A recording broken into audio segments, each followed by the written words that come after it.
Dear friends, it is Tuesday, April 7th, 2026, and we are here for the monthly voting meeting of the Athens-Clarke County Mayor and Commission.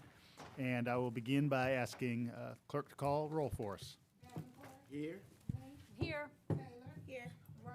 Present. Fisher. Here. Johnson. I smell deliberation. Culpepper. Myers. Here. Thornton. Here. Hamby. Here. We have a quorum.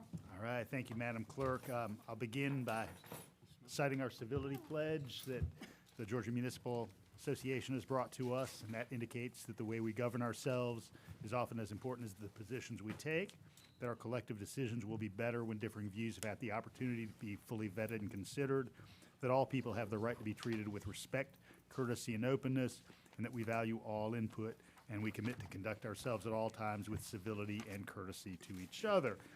Now, in the interest of thoughts about civility and courtesy to each other, I do want to recognize tonight some great folks who are with us in the chamber, and that is the graduates of the first version of our ACC Gov 101 class. This is a group of residents who've made the commitment to learn more about how their local government works and how to be engaged members of the Athens-Clarke County community. ACC Gov 101 is an educational community government academy that teaches residents, business owners, and community partners how we operate. The program introduces participants to a variety of local government functions, showcases departments and the services they provide, and educates residents on how to get involved moving forward. Topics of discussion in the course included city and county history, unification, our budget, planning, leisure services, public safety, public utilities, transportation, and more. The spring 2026 cohort was the first group to go through this program since a virtual iteration during our early COVID years. So I want to congratulate the following residents for completing the 10-week course, and if you'll please stand when I call your name. So we have Brooke Thompson, Chloe Hasty, Cliff Cawley, Danielle Gilmer, Daria Kalantari, Dee Dee Walker, Diego Kirsch, L. Lewis, Emily Simpson, Eric Gianna Salazar, Ezra Schley, Jeremy Bond, Joanna Parkman, Joe Allen, Jolene Whitehead, Katie Kirkland, Louise Taylor, Michael McClendon, Nell Warnes, Nikki Yetter, Olivia Asher, Sarah Dunn, Sierra Hammock, Tawana Maddox, and Tracy Smith. So everybody give it up for these folks who spent 2.5 months of their lives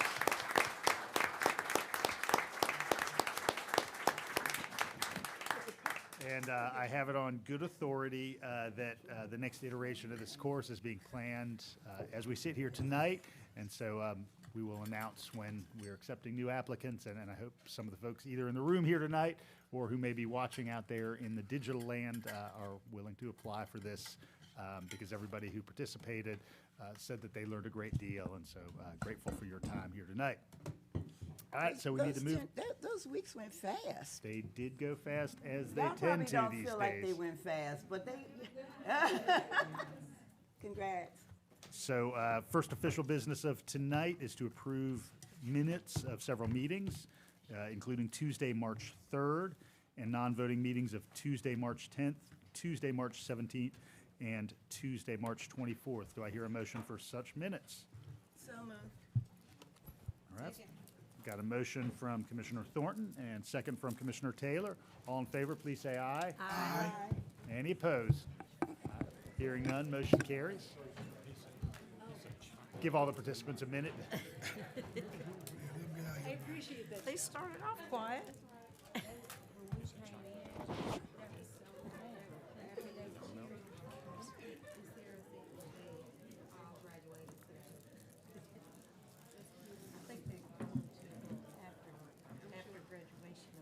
Astoundingly, after 10 weeks, they've had enough of us and they want to go party.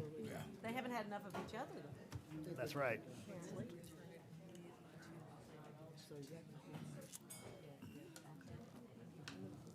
All right, Madam Clerk, do we have any written communications tonight?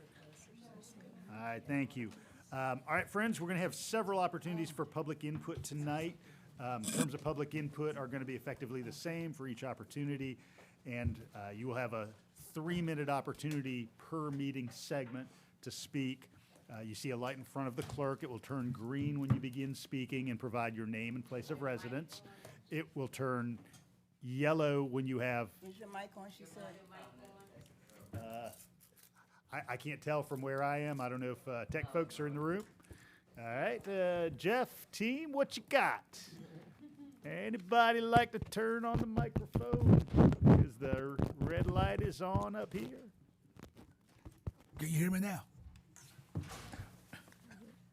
Are these mics on?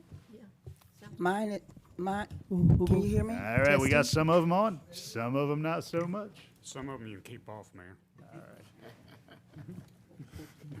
Mainly As a joke, as No, a joke. no, he meant that. Jeff, check 1, check 2.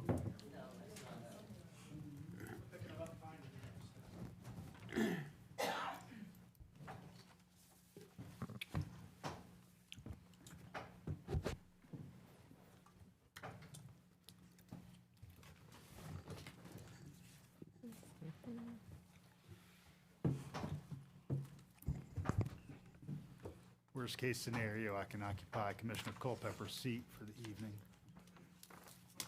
I've taken up the desk. Between the two of us. Yeah.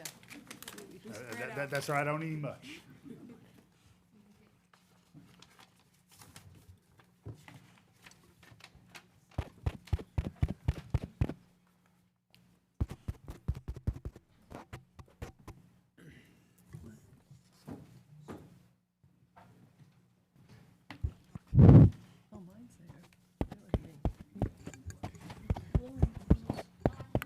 All right, working now? All right, beautiful. Nice. Look at that. All right, let me start back at how public input works here in City Hall. For every meeting segment, members of the public have up to a 3-minute opportunity to speak. When you begin speaking, please state your name and place of residence. And when you begin, the light in front of the clerk will turn green. After 2.5 minutes, when you have 30 seconds remaining, the light will turn yellow. And then when 3 minutes have ended, that is your time. And I'll thank you for being with us tonight because we need to move on to the next person. There will be an opportunity for public input on the consent agenda first. There will be separate opportunities on the planning and zoning item, the 2 planning and zoning items, and then there will be an opportunity for public input on old and new business. And then at the conclusion of the meeting, there will be an opportunity for public input on any item that was not on tonight's agenda to which you would like to speak. That is what we've got. I first want to ask members of the commission, is there any item that is on the consent agenda that you would like to move to discussion? The consent agenda is currently items 1 through 9. All right, good. We're going to move to the public now. Would any member of the public like to speak to any item on the consent agenda? Again, those are items 1 through 9.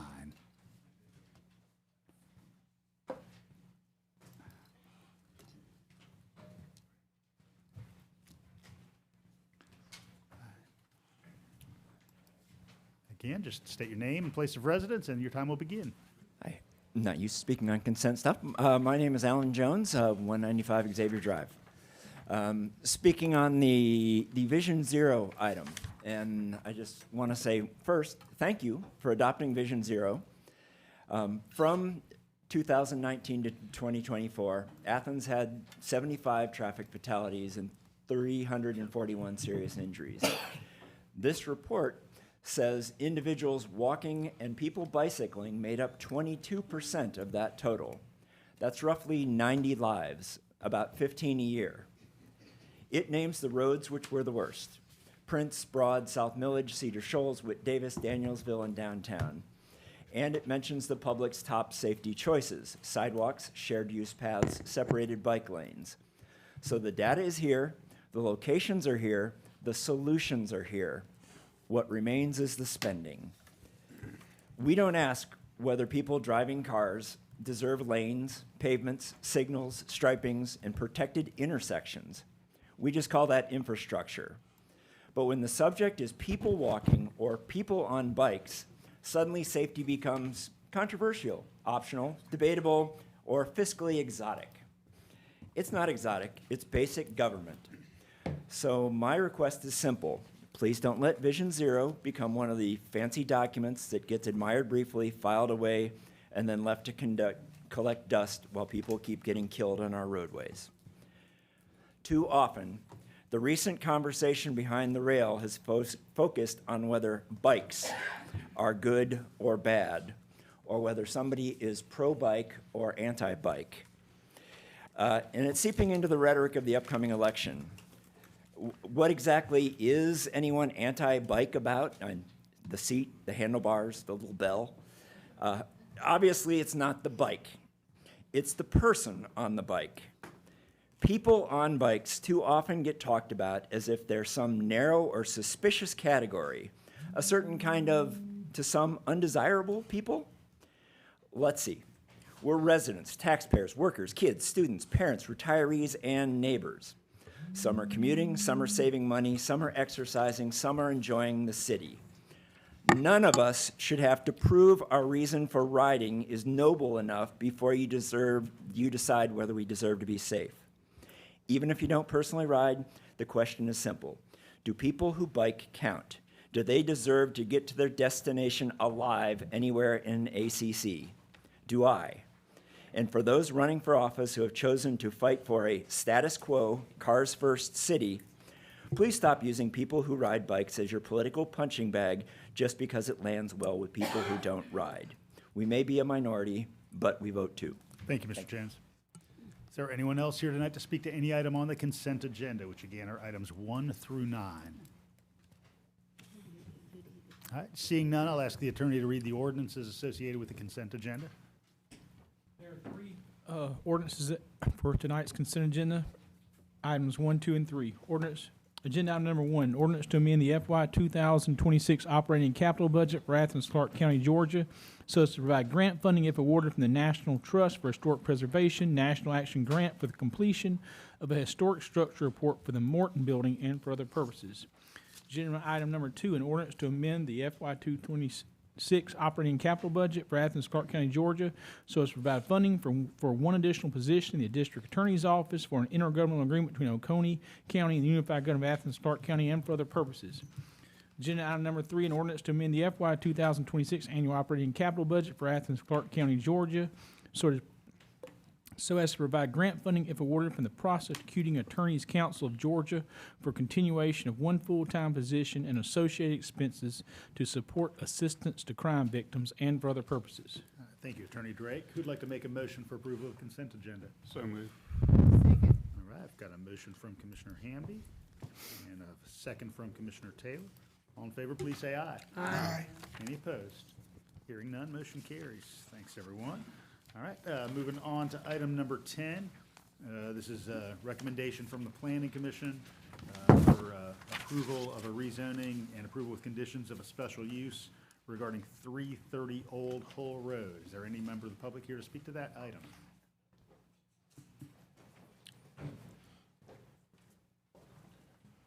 Good evening. Bryce Hicks, W&A Engineering, 355 Oneida Street here in Athens.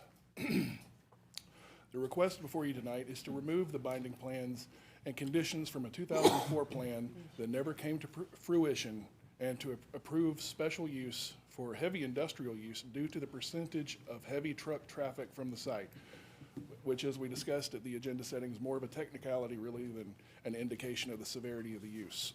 The subject property is ideally situated for such a use. It's in an industrially zoned area in proximity to the Loop and Highways 29 and 72. It's far removed from any residences that could be adversely impacted.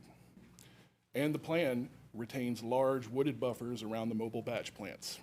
So I'm asking for your support tonight, and I wanted to thank you all for your time and for the work that you do. Thanks. Thank you, Mr. Hicks. Is there anyone else here to speak to item number 10, 330 Old Hull Road?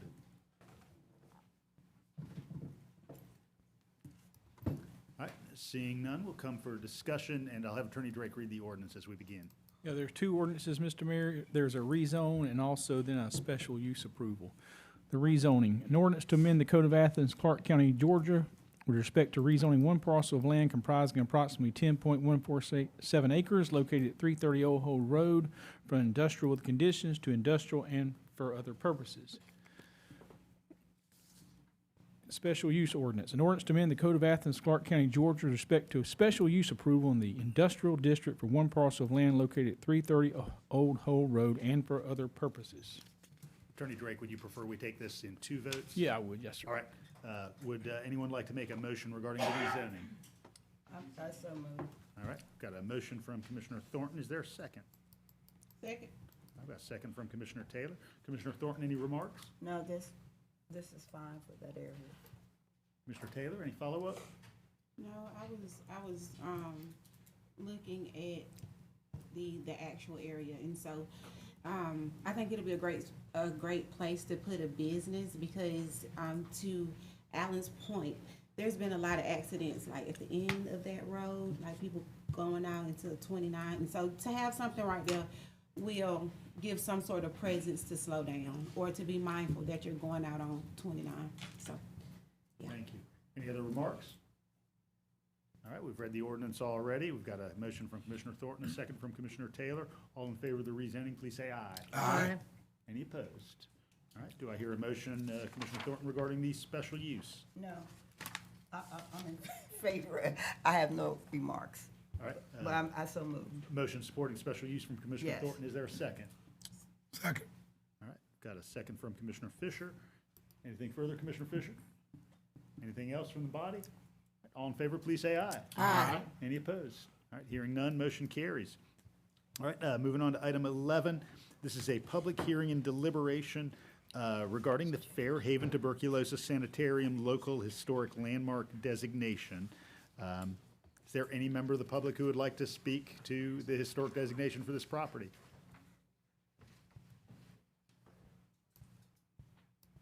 All right, seeing none, we'll come to the body. Is there an ordinance regarding this, Attorney Drake? Yes, Mayor. An ordinance to amend the Code of Athens-Clarke County, Georgia with respect to historic preservation designation of the Fairhaven Tuberculosis Sanitarium and for other purposes. Would you like to make a motion? I have a question first. Go ahead. I see that it was revised. Is that anything of substance that we need to know about for the revision? Or was it clerical? Yeah, this There we item go. had, I was preparing for today's meeting and noticed that this had to have an ordinance, so the ordinance was prepared. So no changes, so. Like to make a motion? Yeah, I make a motion that we accept this. All right, motion to accept from Commissioner Wright. Is there a second? Second from Commissioner Link. Commissioner Wright, anything further? No, this is a great thing, and I'm glad that it moved forward so that we're getting these historical designations before there's an issue and getting it designated and the benefits from that as well. Commissioner Link, anything further? I'm happy to see this move forward. It's a really, really interesting property. Anything else from members of the body? And what is interesting, and what Commissioner Wright is talking about, Commissioner Wright mentioned, if you look at when the conversation, it's been almost 25 years. So hopefully we will move historic designations faster. But I do support this. Just reading my notes and realize how long it's been on the table. We've become historic in that time. It's historic in this time. Anything else from members of the body? All right, we have a motion and a second. All in favor, please say aye. Aye. Is there any opposed? Hearing none, motion carries.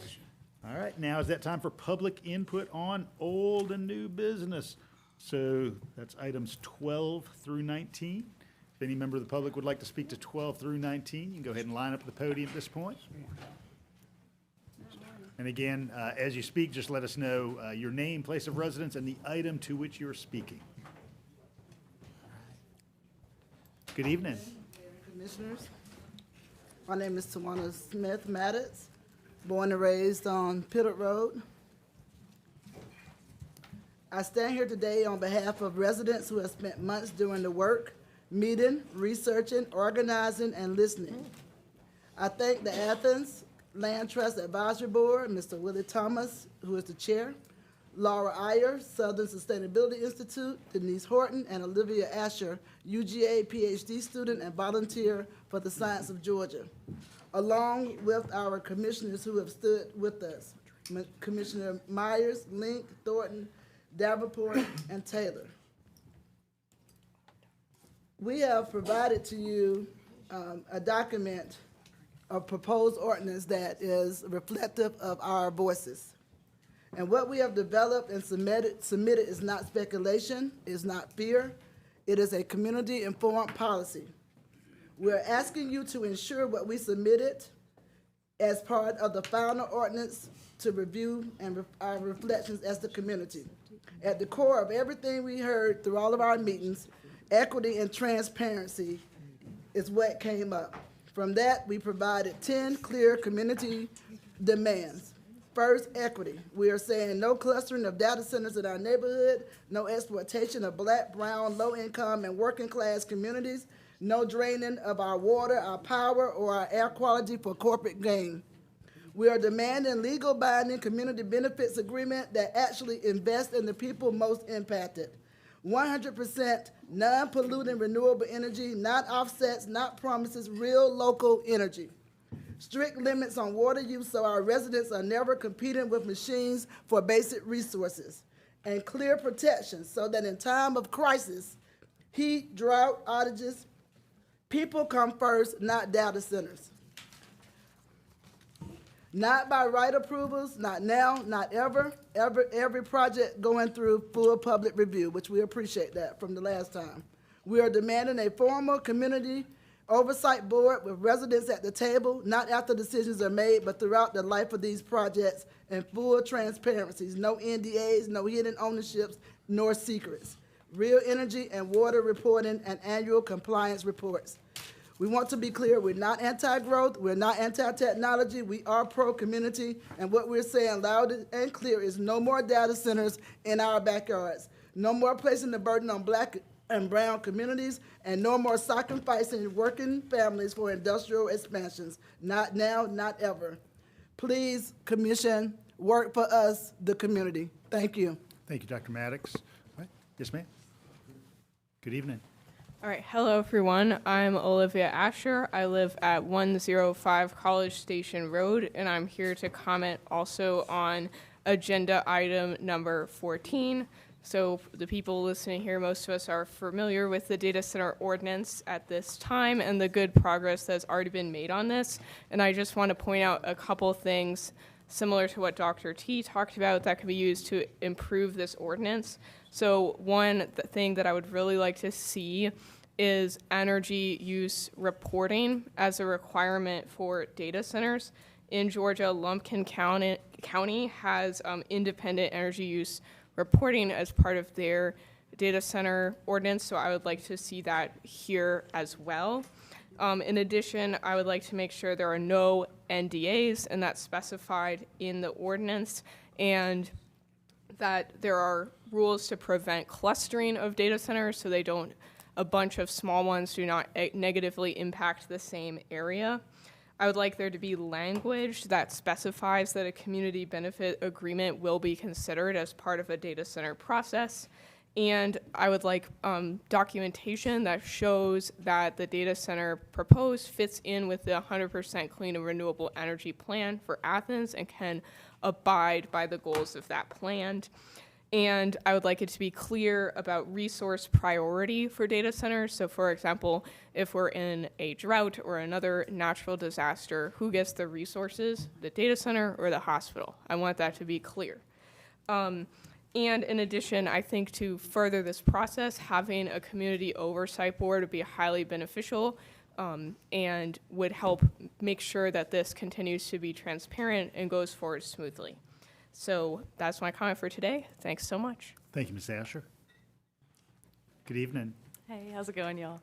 My name is Daria Kalantari. I live at 120 Winter Circle, Winterville, Georgia. I'm here tonight to really support the speakers that were before me. Dr. T and Olivia were very clear in their points.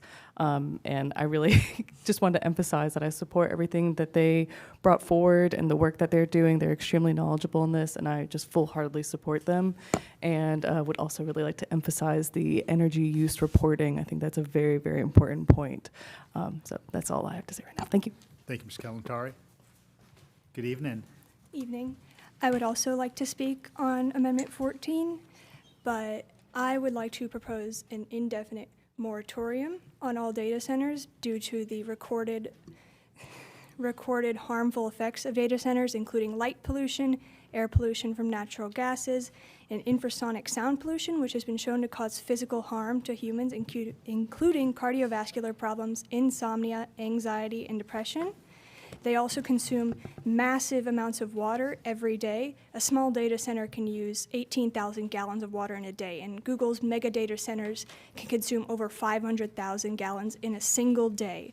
And with ongoing climate issues, that is only going to exacerbate them, and it's also going to put a bigger burden on the local community to fund the electricity bills for these data centers because they consume incredibly large amounts, over 1 million kilowatts per month of electricity.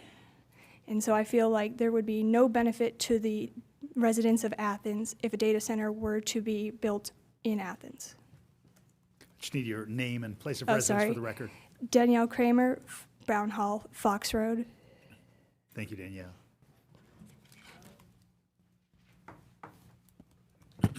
Good evening, Commissioners and Mayor. I'm here to also speak on item number 14. My name is Gail Chimo. I'm at 245 Millstone Circle, Athens, Georgia, 30605. And I am here just to say I am concerned about the environmental impact that data centers will have on our community. So I therefore ask that in the ordinances that are being drafted, that we include something about the recycling of decommissioned materials. Of course, we have a wonderful recycling system, and Charm is here, so if that could just be in the ordinances, that would be helpful. And also tree preservation, where we minimize the tree removal and support the reforestation efforts, and that be added in ordinances also, if we have to have data centers here. I am not a fan. I think it only benefits the big tech companies, and AI is not regulated right now. So also, as far as requiring the ongoing reporting, which a couple of other people have just mentioned, just to get the actual electricity use, not just the projected demand. And in order to fit data centers into our clean and energy plan here in Athens, there are solutions with a community business benefit agreement where we could have the data center, whoever comes in, put solar panels on the roofs of people's homes and upgrade their HVAC systems so that those solar panels could help without us having to use the pollution of dirty fossil fuel. So that could actually help the data centers and help us reach our goals. So there's more information about that if anybody wants to hear about how other places are using rooftop solar and upgrading HVAC systems to help with the power grid. And I think that's everything. Thank you for listening to me. Thank you, Ms. Chimo. Good evening. Hi, I'm Deborah Stanley. I'm speaking to item 13. I live at 285 Buena Vista Avenue at the western end of Boulevard. While I do support the future land use plan generally, and I think that I thank those who've put many, many hours of work into this, I do have some concerns relating to my neighborhood, specifically the area where Satula Avenue and Park Avenue meet Boulevard, which is to be designated neighborhood center. Satula has the government building and its parking lot, and Park has a block of small businesses, and at the Boulevard end, a group of warehouses. All are low-rise and do not operate in the evenings. The rest of the neighbourhood around there will be designated neighbourhood residential, which is characterised by a variety of housing types, including detached single-family houses, ADUs, townhouses, and multifamily buildings. This is already an increase in density from the single-family designation that this neighbourhood has currently. Neighbourhood residential provides for limited commercial and other non-residential uses designed at a neighbourhood scale, including home-based businesses, houses of worship, and corner stores. This all seems to me to be an appropriate way to increase density in the neighbourhood, and I support the Commission-defined option of making Satula Park Boulevard neighbourhood residential. Neighbourhood Centre, on the other hand, envisions a mix of uses, including residential, commercial, office, and entertainment. Multi-storey buildings are expected. The edges of nodes should be designed to transition to the surrounding neighbourhood. The area abuts homes in the local Buena Vista Historic District on Satula and abuts and indeed overlaps the National Historic Register homes on Park Avenue. Given the small size of this proposed neighbourhood centre, which will sit right next to homes, I find it hard to see how it will have room to gently transition to the surrounding neighbourhood. There could be evening entertainment properties right next to houses, for example. The neighbourhood centre designation also assumes parking in the district. People already park on those streets for various normal town activities, and Satula is basically one lane, given that you have to pull into a parking space when someone is coming the other way. Whatever designation the government parking lot gets will probably be applied to the government building itself when it's sold. We also will have to deal with whatever the government property on Pound Street and the bus depot are changed to when they're sold. We're facing a lot of influx and a lot more traffic. Whatever you decide this evening will likely have an influence on what happens there. As a veteran of the fight to get the Buena Vista Heights Historic Districted, I'm very worried that the more latitude developers are given by the zoning classifications that come with neighbourhood centre designation, the worse it will be for those of us who call this little neighbourhood home. Please support the Commission-defined option. Thank you. Thank you, Ms. Stanley. Oops. Sorry, that's quite all right. Good evening. Good evening. My name is Kalisa Langford. I'm at 355 Jennings Mill Parkway. I'm a teacher here in Athens. I've been with Clarke County for a minute now, and I want to speak to item 13. Obviously, we have a housing issue here in Athens that we've been trying to address for some time, and that's obvious. What is not obvious is that I came to Athens, I was homeless and pregnant, having tried to get into shelters in in Atlanta, and that was a sorted process. So I did come, and like many families, I lived at the in-town suites where I paid upwards of $600 a week for housing until the money ran out and I couldn't do that anymore. Fortunately, on the day of move out, not knowing where I was going, one of the shelters called me, which was then Interfaith Hospitality Network, which is now Family Promise. And so I stayed there for 6 months, and due to a program, coordinated entry, I was able to gain housing where I stayed for maybe 5 or 6 years. It was across the street, up the hill from Mama's Boy, $700 for a 2-bedroom apartment. That is no longer the case in Athens.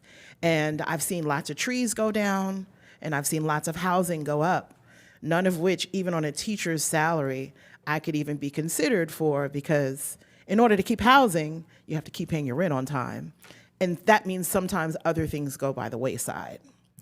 And so I'm asking that, we look at this future land use and make sure that we consider that it is truly affordable. Like at one time, I was required to pay 5 times the rent. Who makes 5 times the rent? So that was an issue.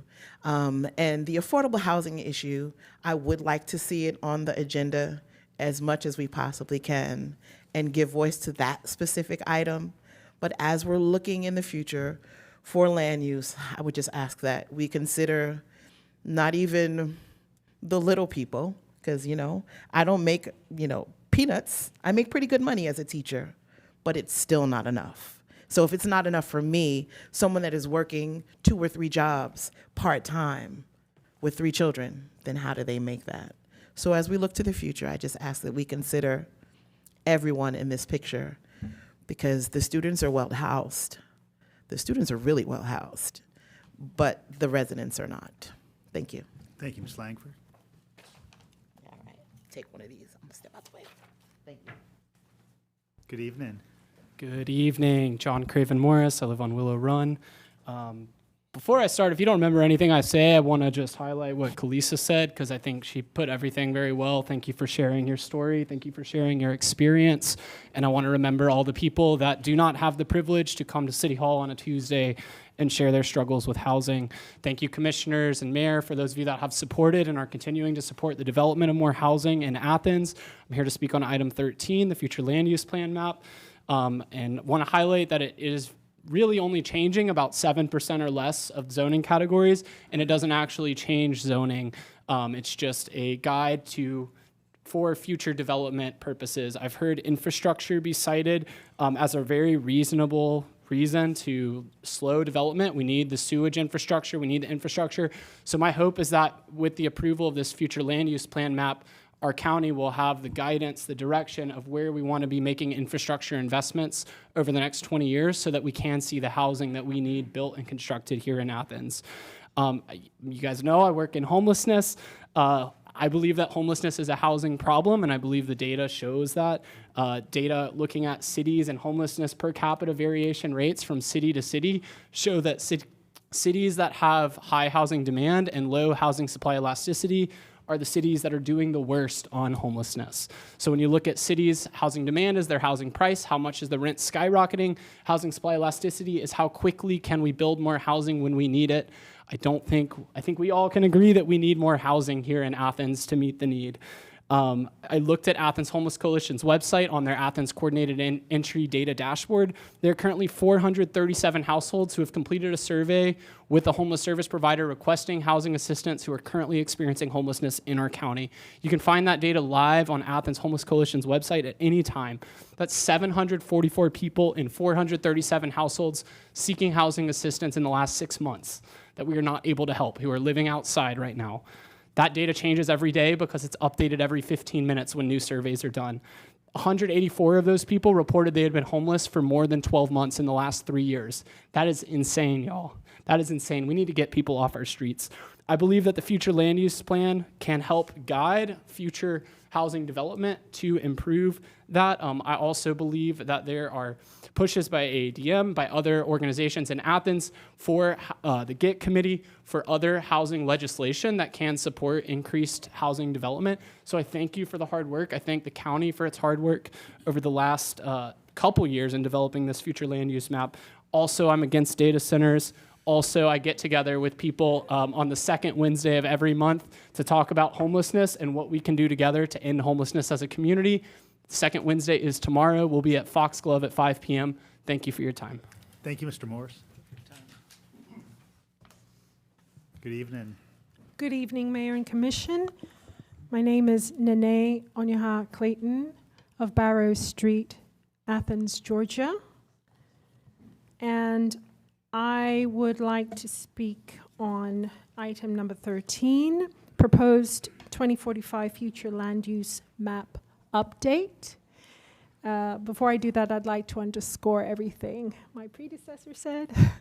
I feel that this land use map is a step in the right direction for more equitable housing and mixed-use development, increased use. I support the land use map, particularly with an overlay of inclusionary zoning and overlay districts to diversify the type of homes that will be available to individuals as well as nonprofit partners using affordable housing funds. So I would just like to register my support for that. Thank you. Thank you, Nene. Good evening. Good evening, Broderick Flanagan, P.O. Box 295, Athens, Georgia. Here to speak in support of the future land use map, with the caveat that you do explore fully the options for overlay districts. There are some ideas within the ordinances that AADM is proposing and other communities, other organizations are supporting to get overlay districts that will allow nonprofit developers to go in those areas to build truly affordable housing, and potentially build some temporary shelters for unhoused people, that as they're transitioning into different programs and other services, they can be out of the elements. We saw what happened during this last winter storm. We had to open up community centers. You know, it's great that we can do that, but we also can find better solutions to our unhoused population and do better by them. And, you know, if I'm not mistaken, I believe this future land use process is, you know, part of the, I guess, conversation or leading up to some of the work that may happen in the future with a comprehensive plan. I know every 10 years, each municipality has to do a comprehensive plan to account for land use and, you know, population growth, including infrastructure and other things. I was at an event earlier where I learned that the land that Ms. Julia Jackson Harris acquired, and through her land cooperative out on Danesville Road, that there were black people that formed land ownership clubs, and they had thousands of acres of land out there. That area is still not developed in terms of sewage. They're still on septic out there, and so we're playing catch up with a lot of that. Historically, African American families still live in that area largely. Some of my family members still live out that way. And so hoping that this future land use can provide options and opportunities for us to catch up to those things, but then also having conversations with state legislators and officials so that we can begin to use some of the tools that are currently preempted under state law, like rent control, non-discrimination source of income, non-discrimination criminal history, as well as expanding the homestead exemption for seniors living at a certain income level. We know it's currently already frozen at a certain income level, frozen for seniors at a certain age, but this will go further to give them an actual tax break.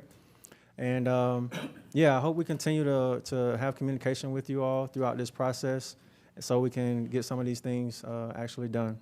Thank you. Thank you, Mr. Flanagan. Good evening. Good evening. David Lyle, 178 Virginia Avenue in Boulevard. I come here tonight to urge you to support the future land use plan developed by the Citizen Committee and adopted by the Planning Commission. As we've already heard tonight, Athens needs more housing. We have a crisis level shortage now and more people are coming. If we don't build housing a lot more, the crisis will get worse. That means higher rents, houses working people can't afford, more homelessness, more sprawl, and more traffic. We also have high property taxes and still struggle to provide services. At-risk youth and people who struggle to afford housing and health care deserve all the help we can provide. But we are a tiny county with a large green belt and much of our land held by UGA, churches, and other tax-exempt entities. We depend on a small area of highly valuable downtown land and then force owners of single-family homes to carry the rest of the property tax burden. The future land use plan takes these realities into account to permit sustainable development and build our tax base. The CDO that would downzone dozens of highly valuable parcels in and around downtown is a huge mistake. The proposal throws away an opportunity to build the tax base by downzoning many of our most valuable properties adjacent to downtown. It will require higher property taxes on single-family homeowners, and it will deny funding for schools, at-risk youth, sidewalks, and other needed services. 20 years from now, people will be in this room lamenting the state of our tax base and the scarcity of funds available, even though property taxes on homeowners are high. The needs of our community are great and our resources are limited. It will always be so. It would therefore be a tragedy to deny resources to the children of the future. Please pass the future land use plan as it stands. Thank you, Mr. Lyle. Good evening. Hi, my name is Dan Lawrence. I'm at 157 Grady Avenue in the Boulevard neighborhood. I'm here to speak on a proposed future land use plan Just 3 quick points. First, the staff and the citizen committee, I think, did excellent work. The plan was guided by practical principles, reflects reasonable growth expectations, and recommends modest changes to accommodate the growth that is coming. It's a good step in the right direction. So thank you. Second, like many of my neighbors, I'm worried about the future of Boulevard. We've got a good core of single-family homes. Plus, thanks to grandfathering, there's a mix of big, medium, and small homes, sprinklings of duplexes, small apartment buildings, and some commercial uses. But without room, at least a little more room for more people to join us, our neighborhood will grow more expensive and exclusive than it already is. I want Boulevard, one of the most walkable neighborhoods in Athens, with a great public school in the heart of it, to be within reach for a broader range of families. Not just law professors, doctors, and rock stars, all lovely folks, all who contribute a lot to the neighborhood. My wife is one of these types. I want more neighbors to be able to age in place with their families nearby. I want more development along corridors and at certain nodes to keep my property tax bills under control and to support local businesses. To get there for Boulevard, for all of Athens, there's no other real choice for ACC than to leverage its key resource, land, and the rules governing it, how it can be used. This means that ACC must update its zoning rules to allow for ADUs, smaller lot sizes, townhouses, apartment buildings, taller mixed-use buildings, and more. That's the only way we're going to build the supply of housing we need, and just as importantly, the revenue we need, not just to keep property taxes under control, but also to fund programs to help people stay in their beloved neighborhoods. I'm thinking about programs that, like Broderick was saying, expand homestead tax exemptions for lower income seniors, create pre-approved designs for ADUs and other housing types, expand home repair efforts, provide gap financing and loans, offer incentives for small scale builders, maybe help create a student housing district near campus. This morning I went on the Housing and Community Development first affordable housing tour. And it's clear to see ACC is doing a lot of good work right now. There's no doubt about it. But housing costs remain high and the demand for more housing is still increasing. So the third thing I want to say is approve the proposed future land use map without amendment. It's a good first step, as I said at the beginning. Nostalgia, downzoning, moratoriums, wishful thinking won't help. And the CDO that's on the table won't by itself doom Boulevard and nearby areas to become ever more exclusive, but it sure won't help to make housing more attainable, won't help support local businesses, and won't control property taxes. It's a step in the wrong direction. Thanks. Thank you, Mr. Lewis. Good evening. Hello. I'm Michael Bean, P.O. Box 842, Athens, Georgia. I'll be speaking about item number 13.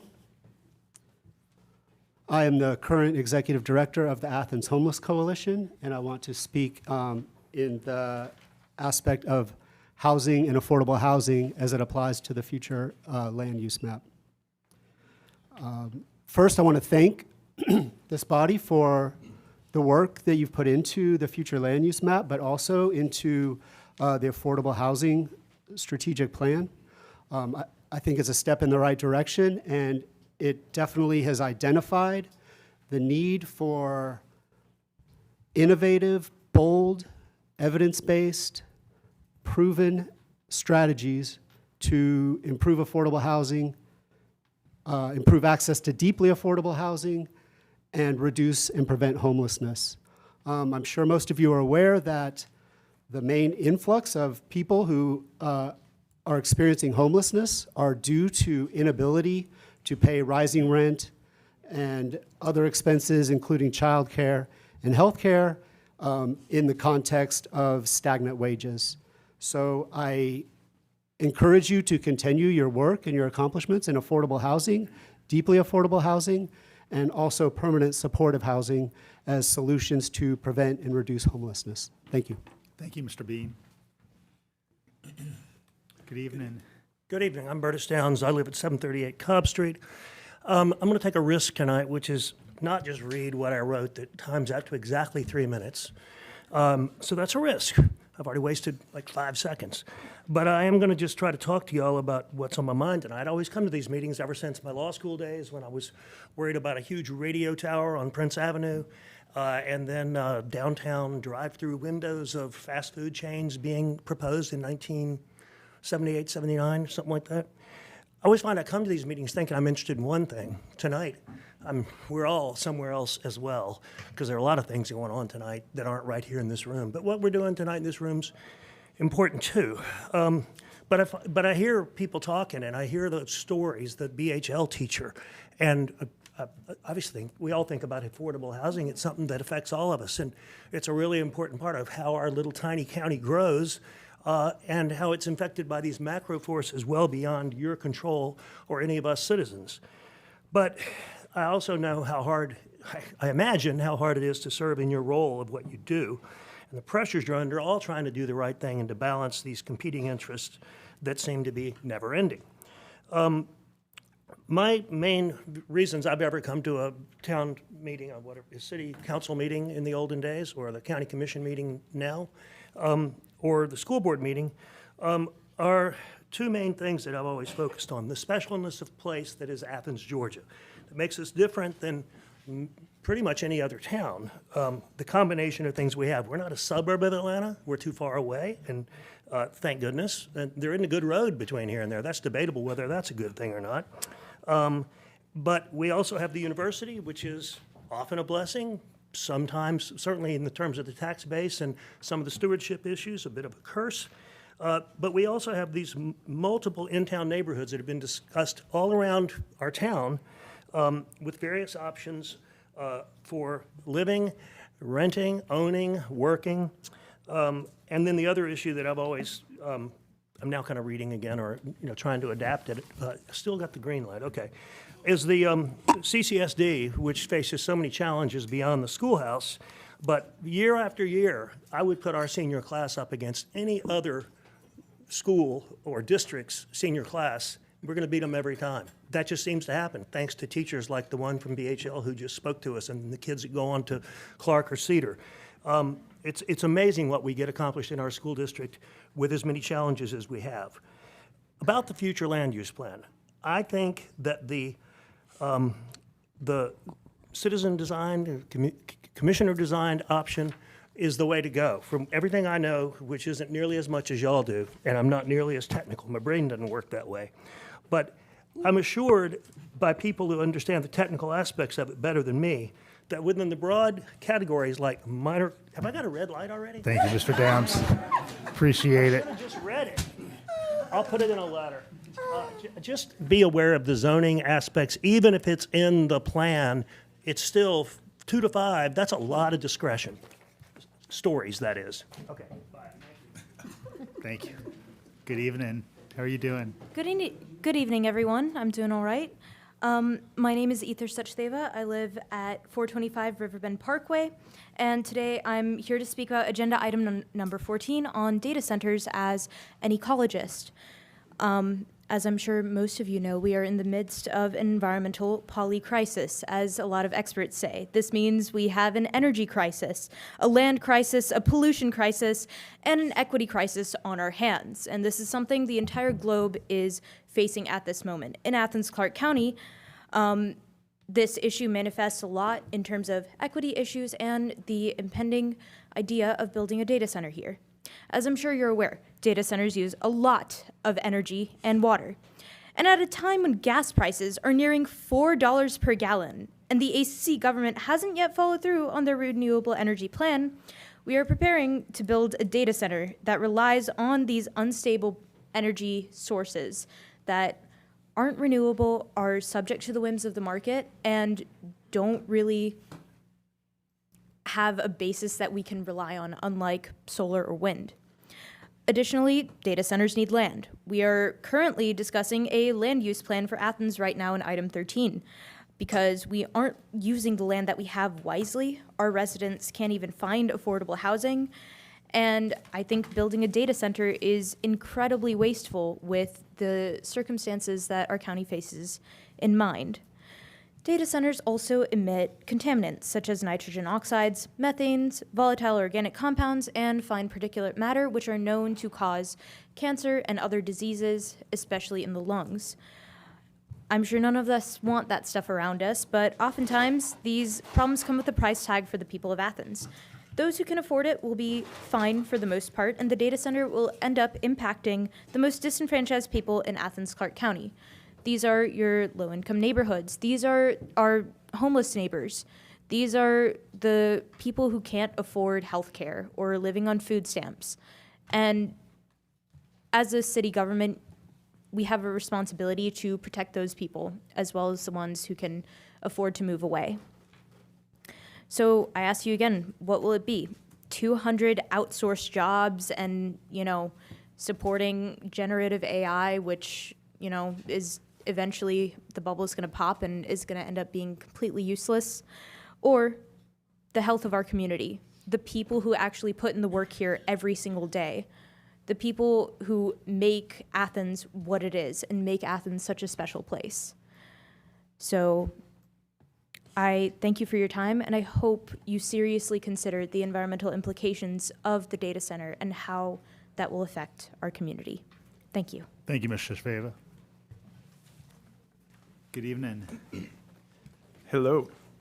My name is James. I'm not going to give my last name, and the reason is I do research for one of the biggest AI labs in the country, so it'd be awkward if I was to talk about data centers so negatively, and then they look up my name, and that comes up. So I'm an honors math and physics major. I do research in a couple of different groups. I do AI in education. I do machine learning and astrophysics, quantum AI, and also like applications of AI to rigorous mathematics. And so I'm gonna try and be a good researcher and just comment on the things I know. What I'll say is I really don't think a data center is good here. I'm not going to comment on the environmental effects because there are other people who know much better than I do. Rather, I'm going to comment on the downstream effects on our society and what we aspire toward.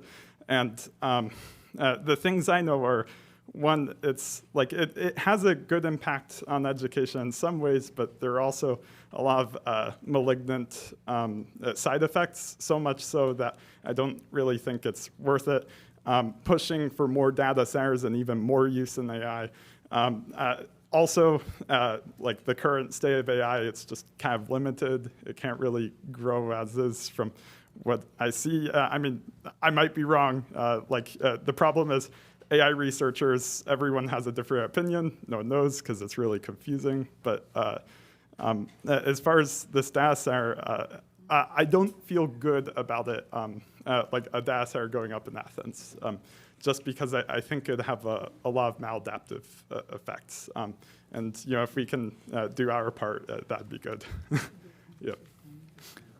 Thank you, James of the Honor Program. Good evening. Good evening, Mayor, Commissioners. I am Mickey Chastain. I am the pastor at Oconee Street United Methodist Church. My address is 105 Lakeover Drive. Thank you all for the amazing work you're doing. I am here to speak on number 13 and kind of on number 14, if that's okay. It's very much related. I understand, of course, you're all representing various districts, and I understand, parking, for example, over in Boulevard is an important issue, and I want to acknowledge that. But as we're considering the future land use map, I'm here to really ask you all to prioritize the most vulnerable of our community. We love Athens-Clarke County. We know that we are a popular spot for investors to come in, to bring in their money, to consume our housing, and to make more money from wherever they live. But we also want to ask that you all protect these same families and communities, as someone has just said, these families who've been here, some of them for generations, and who are being priced out of their homes and their neighborhoods. Please protect these families. Please protect these communities. They are why Athens-Clarke County is such an incredible place to live.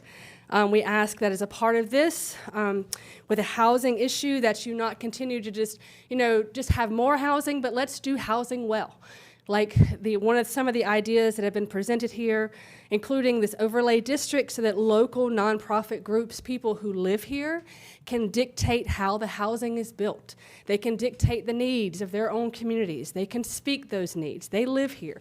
They know what they need. Let's let them have platform to make the decisions around housing, and less given to just outside investors who've never lived here and who will never live here. I think giving that voice to local folks who live in these communities is always a win for the city, for them, and for folks who come here who love our community. I know we're saying this is not a zoning project, but we know that various zones have discrepancies with regard to their protections when new housing is built in these different zones. So we ask that for equitable treatment across all of the zones, that the same protections be in place. If we know gentrification is happening just about a half a mile from here, so protect these vulnerable communities. Again, protection for the most vulnerable. This is Athens-Clarke County. Like, these are the folks I've been here like 5 years. These are the folks who have built this town, who continue to care for this town, and who make it wonderful. And then finally, the data centers. Continue to protect our vulnerable communities. You have permission to do that, to make it a priority, even if that's not the street that you represent. Thank you. Thank you, Ms. Chastain. Good evening. Good evening. I'm Barbara Benson. I reside at 235 DuBose Avenue. I want to thank the mayor and commissioners for all you do. I respect you a lot, and I'm so happy that you support Athens and put your whole 100% into everything you do. I want to support Agenda 13 item, the future land use map. It's a step in the right direction, and I also want to ask that request that you consider the proposed Athens affordable housing ordinance to be placed on the future agenda. Thank you. And I am a homeowner, and I can't, it's been something that I never realized how incredible owning a home means in my life, my safety, my security, my future, and I want that for others. Thank you. Thank you, Ms. Benson. Good evening. Hey, my name is Barrett Binder, and I live over at 250 Reed Street. I'm a local teacher, and I'm here to speak about Agenda Item 14. Something that I think hasn't been talked about too much with data centers is the potential for sound pollution. Sound pollution is something that we're exposed to more and more in our modern world, and there are there's lots of research that shows that sound pollution has really negative effects, especially on children, on their behavior, on their ability to learn, and on their ability to sleep. Like, there are many different ways that sound pollution can harm people, especially young people. And so when we think about data centers going in, as other people have talked about, it's most likely that these would already be put into like underserved and areas.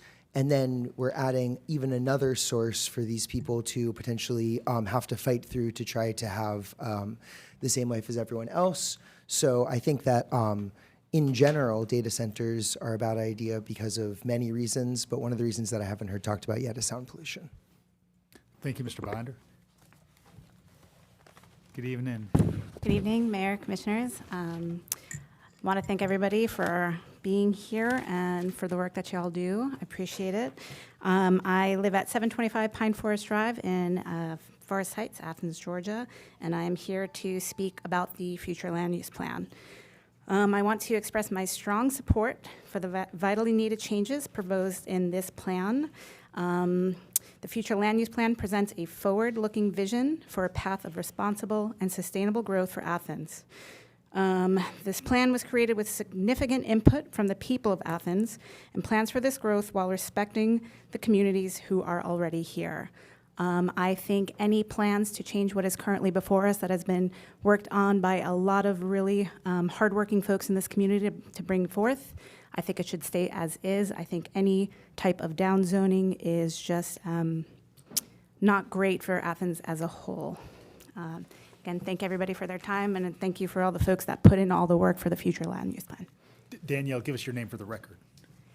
Danielle Gilmer. Thank you. Appreciate it. Good evening. Good evening. My name is Elle Lewis, and I'm here to talk about both item 13 and item 14. I wanted to address the potential ban on data centers and ask that we implement both some of the suggestions that were made by community members, but also consider banning them completely due to the ecological and economical costs that would be passed on to the town. And so a lot of people have already brought up the pollution, the sound pollution, and so I just want to share with you that every time a data center goes up, electrical costs are increased for the residents directly, but there's also the subtle costs. Everywhere a data center goes up, the temperature around it is 16 degrees higher on average than anywhere else in that same area. So that does add the additional burden of cooling in those areas. There is also the water pollution, which then adds the additional cost of purchasing water, filtering water, and addressing that. So I did want to ask that we do a full ban. I also wanted to point out with the future land use map, when we look at the map, we can see that there is a lot of agricultural areas, but in the center of the map, we have a lot of urbanized communities, and we do not see in those areas an equal amount of green equity. And so given that there, from what I saw of the board, whose work I truly appreciated, there was not an ecologist on board, but I do want to point out that as we develop, and we do need those overlay districts, we should be leveraging ACC-owned land to build more green spaces, especially as we are in an ecological crisis. And those increased overlay districts will lead to more urbanization, which leads to poorer air quality, and of course, once again, increased heating. I also want to point out, in addition to the overlay districts that people have mentioned, and the housing ordinance, that we do have a lot of ACC-owned land that we could leverage for affordable housing, because only government-built affordable housing lowers housing prices overall. That is what the data shows. Otherwise, we have gentrification and the issue that we are facing now. Every new luxury building that has an increase of $100 in rent also includes a coinciding 12% increase in homelessness. That is from our no longer funded, but our federal, report on homelessness. Thank you. Thank you, Ms. Lewis. Good evening. Good evening, Mayor and Commissioner. My name is Willie Thomas. I live at 170 Carter Street. I want to speak on item 14, and I agree that I think Athens needs to ban these data centers completely. We don't want them in our black neighborhood, brown neighborhood. We don't want them this year. We don't want them next year, forever. Down with data centers. Thank you. Thank you, Mr. Thomas. Good Hello. evening. Good evening, Mayor. Hello, my name is Benny Coleman. I live at 271 Rose Drive in Athens, Georgia. I stand before you today feeling embarrassed. I am totally against the future land use map. The reason why, because it wasn't fairly represented when it comes between black race, black people. You only seen probably about two black people faces there. And those didn't even show up all the time.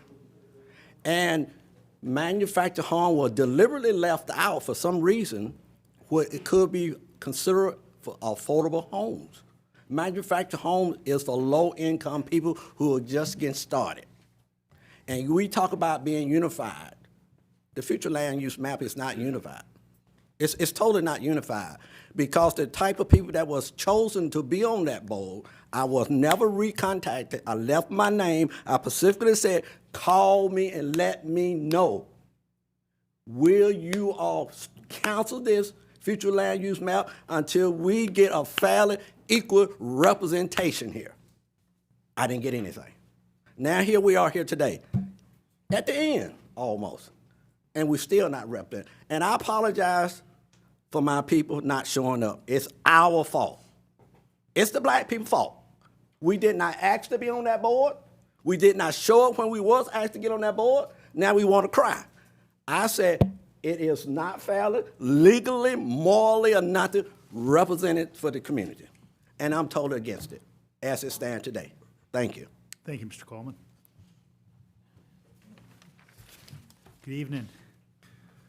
Good evening. My name is Alex Sams, 100 Tipperary Road, Athens, Georgia, 30606. I am the chair of the Future Land Use Steering Committee. I've spoken with y'all. This may be about the fourth time that we've been in the same room going over the details. I'm going to spare you the details. You know the details. I've read the reports. I haven't had time to put a speech together. I've been pretty busy with work, so that's all I've got to say to y'all. 3 little things. One of them is I've studied the CDO changes. I've studied them very hard. I've spoken with Bruce Lonnie for at least an hour going over those changes. I like the changes. They make sense to me. I think the commissioners that participated in those changes did a great job, and thank y'all for that.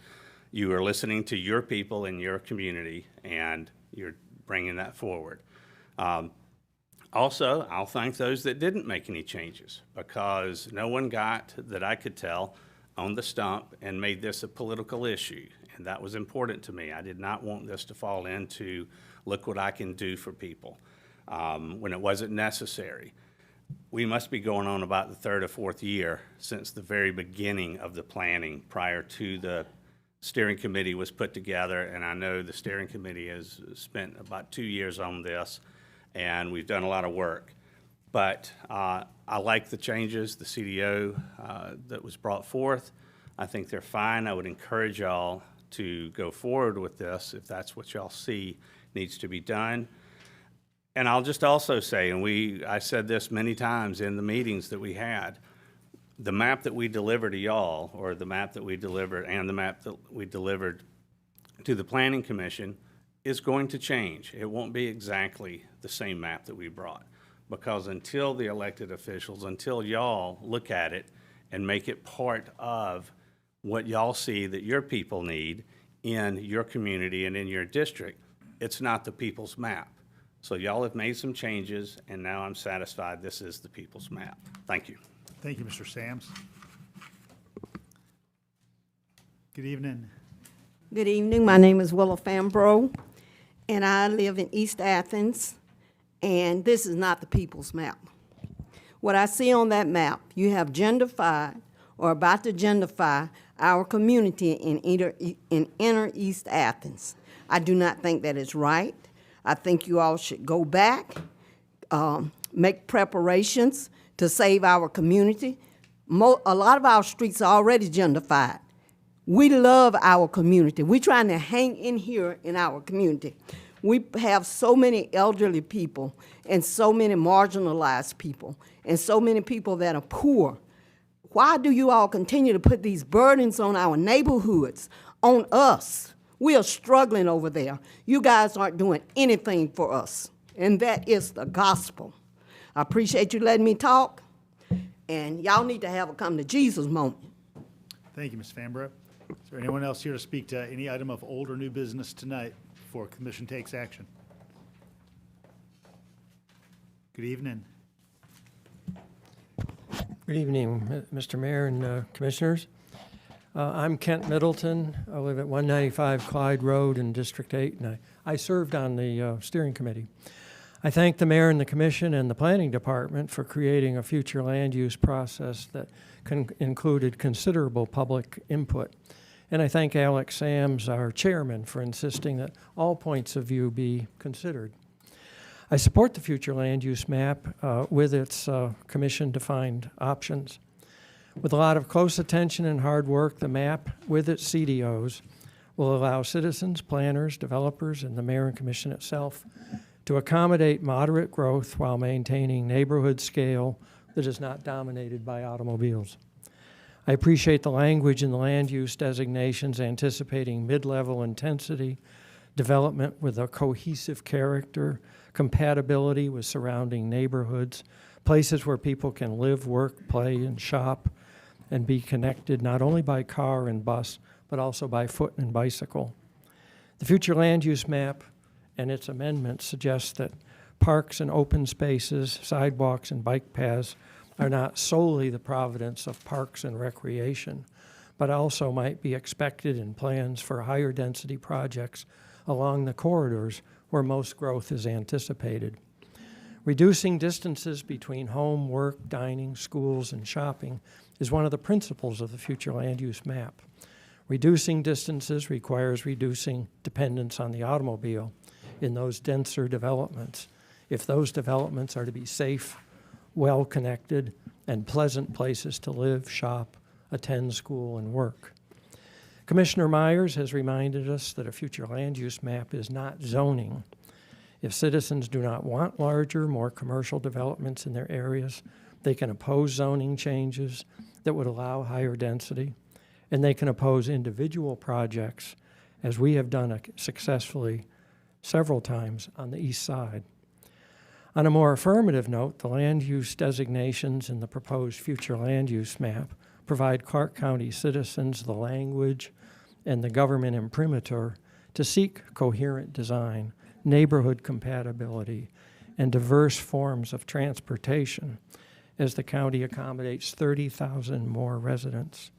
A final note, the recently released Safe Streets for All Safety Action Plan includes many corridor and intersection improvements consistent with the future land use map, and likewise several of T-SPOS proposals on the recommended list. Thank you. Thank you, Mr. Middleton.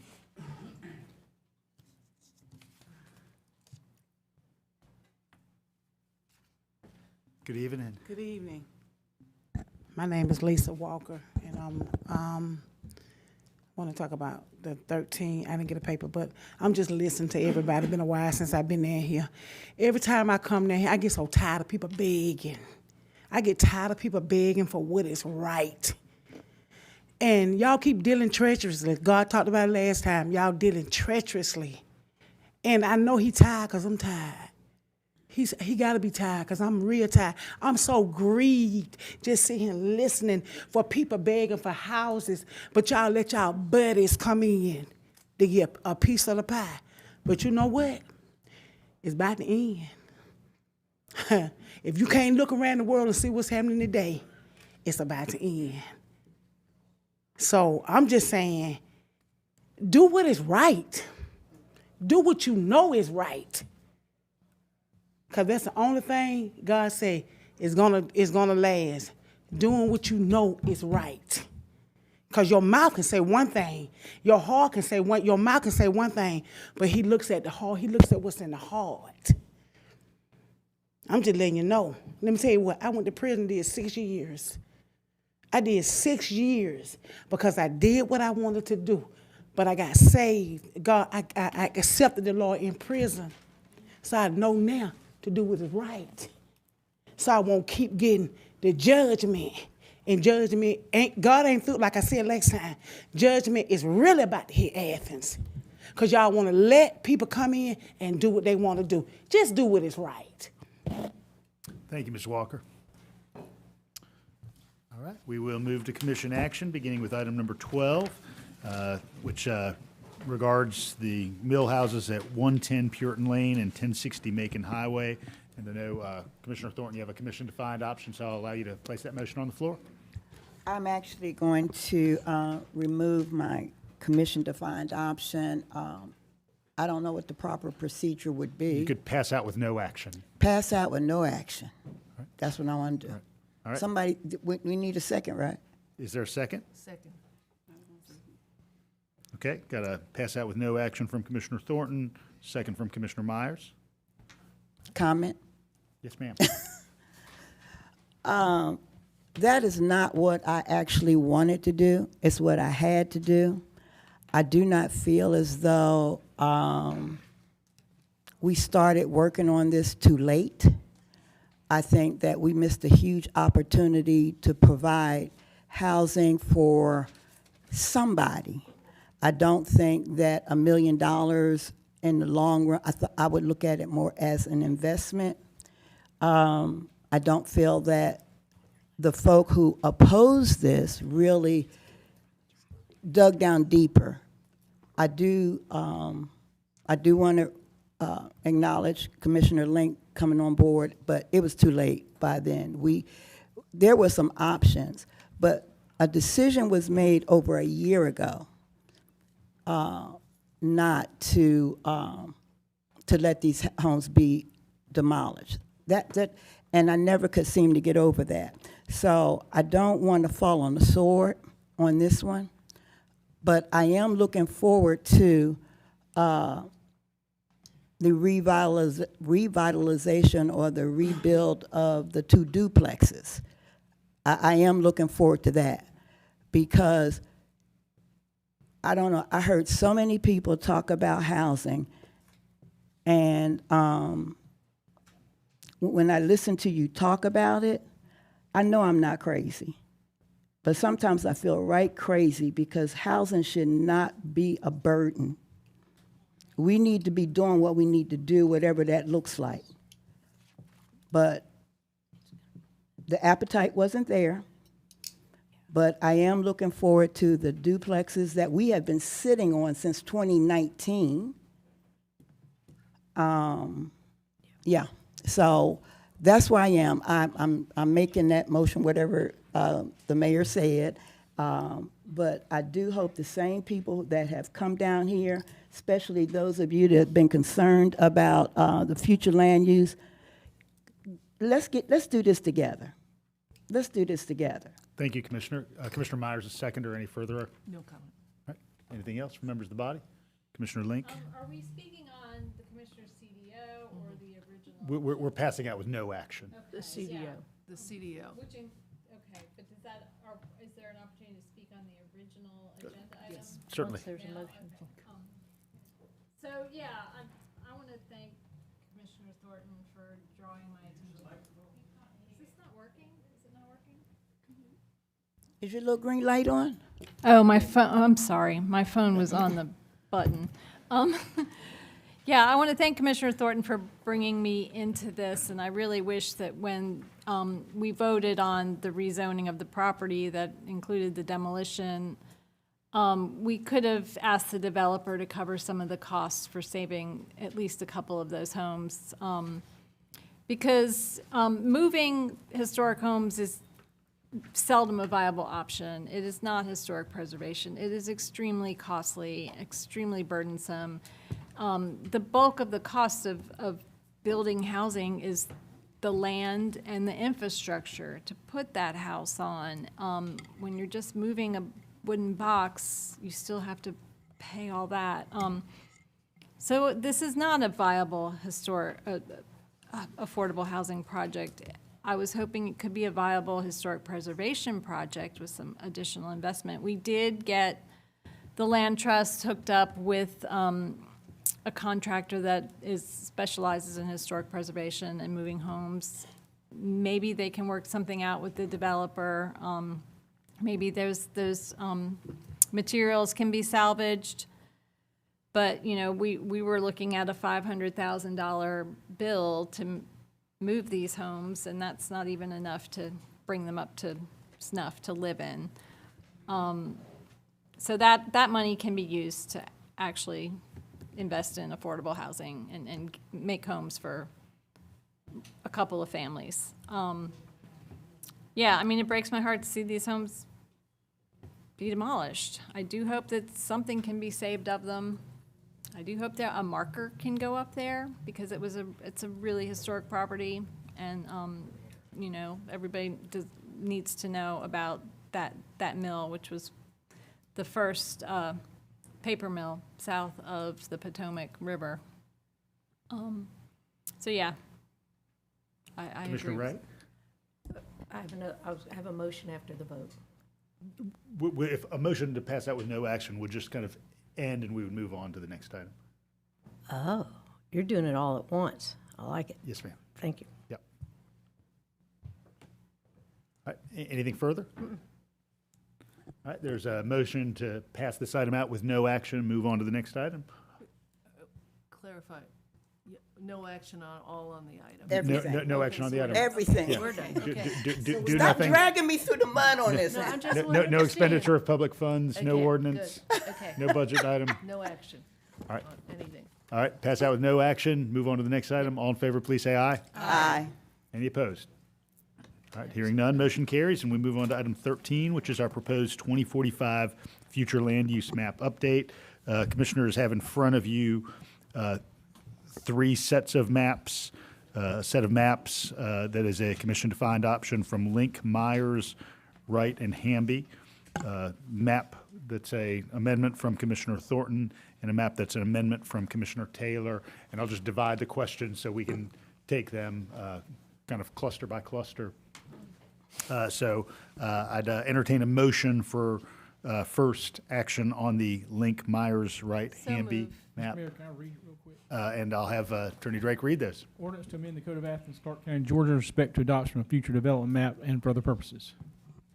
All right, I've got a motion from Commissioner Link on the first set of maps from Link, Myers, Wright, and Hamby. Is there a second? I've got a motion from Commissioner Link and a second from Commissioner Wright.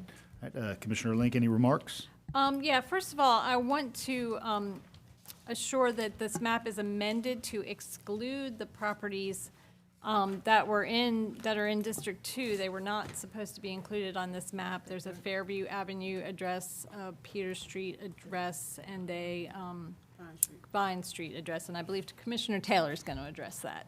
Yeah. And I want to kind of explain some of the changes. First of all, I think there's a little confusion. Land use is not zoning. When we're talking about changing some of the land use on these maps from neighborhood center to neighborhood residential, that neighborhood residential still includes multifamily RM1 and RM2 and commercial neighborhood zoning designations when and if the time comes to rezone. The concern with those properties in the area boulevard that have long been zoned commercial neighborhood but not redeveloped, they're not viable for redevelopment as commercial properties. The hope is that in laying down the neighborhood residential land use, that they will be redeveloped into modest, family-friendly homes, hopefully missing middle homes with an increased density, townhomes, garden-style apartments. We have some government properties that will come on up for availability in the foreseeable future, and the hope is that those will go the same way. We need more people living in the Boulevard neighborhood, and we need more options for affordable housing in the Boulevard neighborhood. It's walkable. We don't need more commercial in Boulevard. We're 2 blocks off Prince Avenue. There are 5 grocery stores on my scoot home. There are plenty of places to go grab a cup of coffee with your neighbors. We need that land available for housing. So that's the thinking behind that change. The other changes, the vast majority of the properties that are being changed are either in historic districts and not viable for any kind of upzoning or redevelopment, or they're directly adjacent to historic properties, or they're very small lots that are not viable for significant redevelopment. That includes those properties that Commissioner Wright will address, and it also includes some properties off of the Hawthorne corridor. Most of those properties are overseen by the Land Trust and Habitat for Humanity. They are perpetual affordable housing. So that's a lot of the thought behind some of these changes. The College Avenue changes, we had a lot of stressful conversation about redevelopment in that area, particularly when it came to the core project, where we are allowing 1,400 student bedrooms in a 7-story building to go up directly in front of Lay Park, near the Linden House. There's a lot of fear about those precious community centers being walled off by student housing. changing some of that to a more viable mixed-density residential that still allows multifamily RM1, 2, and 3. There's also our inclusionary zoning ordinance that could allow a little more density in that if they're going to contribute to some affordable housing. So I'm hoping that this will incentivize the use of that inclusionary zoning ordinance because it doesn't get used that much downtown. And then there's the historic neighborhood in the Elizabeth Street area. You know, keeping that a neighborhood residential area, I'm hoping will preserve that little historic neighborhood so we can maintain the memories of the communities that have built this town. We've lost too many of those historic little mill neighborhoods. This is pretty much the last one standing, and it's really on the chopping block. And, you know, it will help, you know, maintain that presence next to the river, that view shed. And you know, we lost Pottery Town. You know, we were able to preserve a little bit of it through a fraternity, but you know, we see these neighborhoods just flattened over and over again and disappeared. Happened to Town, happened to the Bottoms. Maybe we can hold on to that one little neighborhood. Thank you, Commissioner. Commissioner Wright, anything further?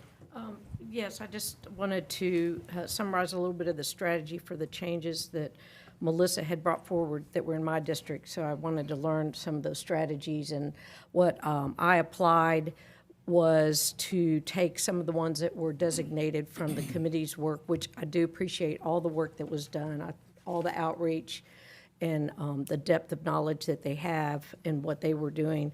But once we got down to the areas that we knew, and especially for me, the walkability that's on Prince, I wanted those to not be a minor corridor. To me, a minor corridor speaks more to vehicular versus pedestrian. So those are neighborhood-oriented zoning changes there, and similar with some of the areas in 5 Points, making that consistent so that some of the spokes on 5 Points aren't minor corridors. Again, there's crosswalks, which are speaking to all that we're part of the things that we're doing to make it safe to be walkable between residential and commercial. And so by making those residential oriented, but yet still business friendly and business opportunities that can speak to keeping it neighborhood oriented versus a corridor. So that's kind of the philosophy for it. And I also apologize that information to make sure that District 3 changes weren't in here, but we've covered that with this motion to make sure that those don't get changed per what Commissioner Taylor wanted. Commissioner Myers?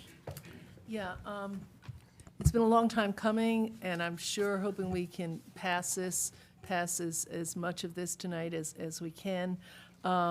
As one of my constituents said, I make it really clear that future land use is not zoning, but future land use is visioning. There's a lot of words, there's a lot of description in there about the kind of community, whether it's walkable, business, auto, et cetera, et cetera. The most, something's going on here, little musical background. The most concrete thing associated with the future land use, little music, and really everyone needs to look at is this thing, this compatibility matrix, because this makes the biggest difference. There's a lot of overlap between these designations. So, you know, the neighborhood residential, for example, is a designation that has RS-25, a pretty big lot on it, but that's the biggest lot. That goes all the way, the items in that area could be rezoned to RM1 and RS5, which is very dense. So there's still a lot of room for density in zoning changes.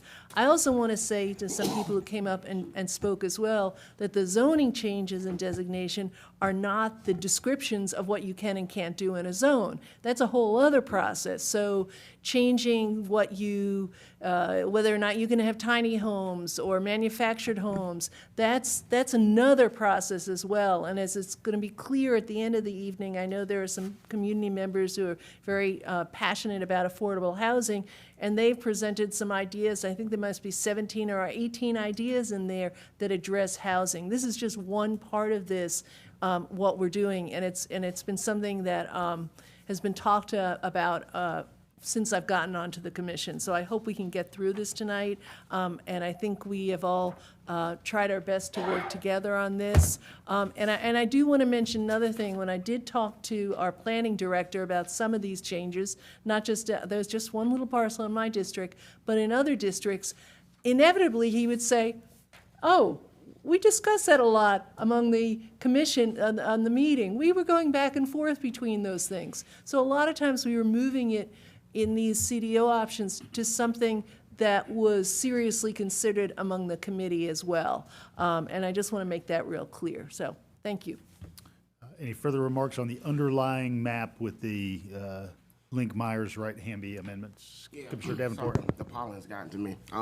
So I just want to thank the user group, the resident citizens, residents who spent over a year and a half or whatnot toiling through this thing and providing substance to guide us, and thank Bruce Lundy and the staff. I just got one request. Once this is approved, can we all get a updated map?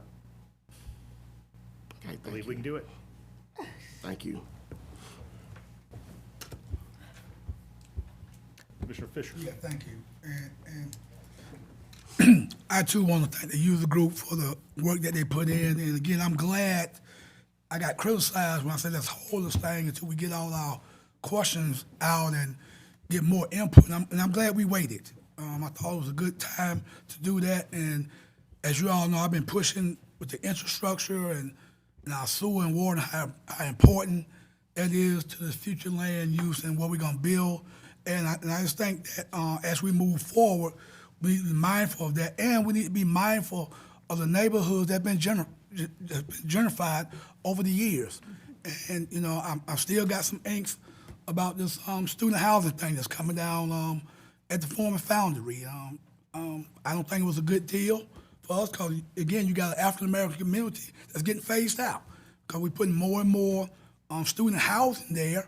And, and what bothers me the most is when we look at housing or look at trying to do student housing, we do it in our neighborhoods that look like us. And that's unfortunate. So we want to be equity about where we put in houses at. It needs to be across the community. And again, when we start looking at trying to build these things and put houses in place, we got to be smart about it. We got to make sure that the community want those type of houses, because that's one of the biggest pushback we get when we start talking about density. And it seems like a lot of times communities don't want more density in their communities. So then we got to figure out, okay, so then where we going to put the housing? If we're going to do tiny housing, we're going to do manufacturing housing, we always need to think about where we're going to put those type of housing and what community is going to be accepted of those type of housing. So as we move forward, let's be mindful of those things, and let's just don't tackle or go into African-American communities to make those, put all the housing there, and their houses are needed there, but at the same time, let's don't put all student housing in those particular areas, and we forget about the people that live there that need those type of housing. So I just want us to be mindful of that. And again, but I do want to thank the user group. They spent their time on doing this, and I appreciate the work that our citizens do and our residents do from time to time. It's valuable when they have their input in there. But I just think as we move forward, let's be smart about how we move forward and just look at the big picture, how housing is going to impact this community. And to my colleague's point, we still got to come up with some type of zoning. Our zoning is outdated. Over 20 years, it's outdated. So we got, once we get through with this and vote on this, then we got to come up with zoning and what that zoning is going to look like and how it's going to really impact our community as we move forward. Thank you, Mayor. All right. Again, the first of three votes will be on the underlying map with the amendments as brought forward by Link, Myers, Wright, and Hamby, and then we'll have a subsequent vote on the amendments brought forward by Commissioner Thornton, and then the amendments brought forward by Commissioner Taylor. I do appreciate the residents, kind of everyone who spoke tonight, and particularly those who did spend really 2 years of their lives looking kind of in a deep way at what the community's needs are. Planning staff did a great job sort of laying out the challenges that we have in front of us, and they are real challenges. But I'll share with everyone who's listening tonight, I have the opportunity to engage with mayors all over the country, and I'll take the challenges of a growing community over the challenges of a community that's dying on the vine any day of the week. So many places that you can find not very far from here have seen employment shrivel up, have seen deep blight, and those are the kind of challenges that we don't have in this community, and I'm glad we don't have those challenges here. So there is a motion on the floor from Commissioner Link with a second from Commissioner Wright for the underlying map with the changes as brought forward by the first four. So all in favor, please say aye. Aye. Any opposed? All right, hearing none, motion carries. All right, next vote will be on amendments from Commissioner Thornton. So I'm going to turn to you, Commissioner Thornton, for a motion. I want to make a motion to accept my recommendation for the future land use map. Do I hear a second? Second. All right, I've got a second from Commissioner Taylor. Commissioner Thornton, you want to describe? This has been a long time coming. It's a little different from Hamby, Wright, Myers, and Link, because we're really talking about infrastructure like sewer. My district does not have sewer, and it's one of those. It's one of those things that we got to be careful with, because once you put in sewer, then it's like the game is on. People are going to come from everywhere. But I do want to say that I don't think any of these ideas and any of these CDOs are going to be functional operating by themselves. I noticed that Commissioner Fisher mentioned about zoning. Yeah, zoning has not been changed since 1999. But right now, we do have a zoning committee that's working. So I'm assuming that some of the ideas that we heard tonight, such as overlays, revising zoning, is going to play into the future land use. The other thing that people do not realize, as far as my recommendation, we still have to go through a service delivery process. So even though we pass this today, hopefully, whoever wants to do whatever, they still got to go through a process. And I do think that, I think my Commissioner Wright wanted to know about all the parcels. There are a lot, they're labeled RS, but most of those are duplexes. And we are going to have to keep in mind or figure out how we handle people who are renting. But my CDO allows for us to explore sewer in District 9, not going all the way up to, and I asked Bruce to help me out if I struggle with this. It's not going all the way out north on Nowhere Road. We're kind of staying in that cut right up until Freedman Drive.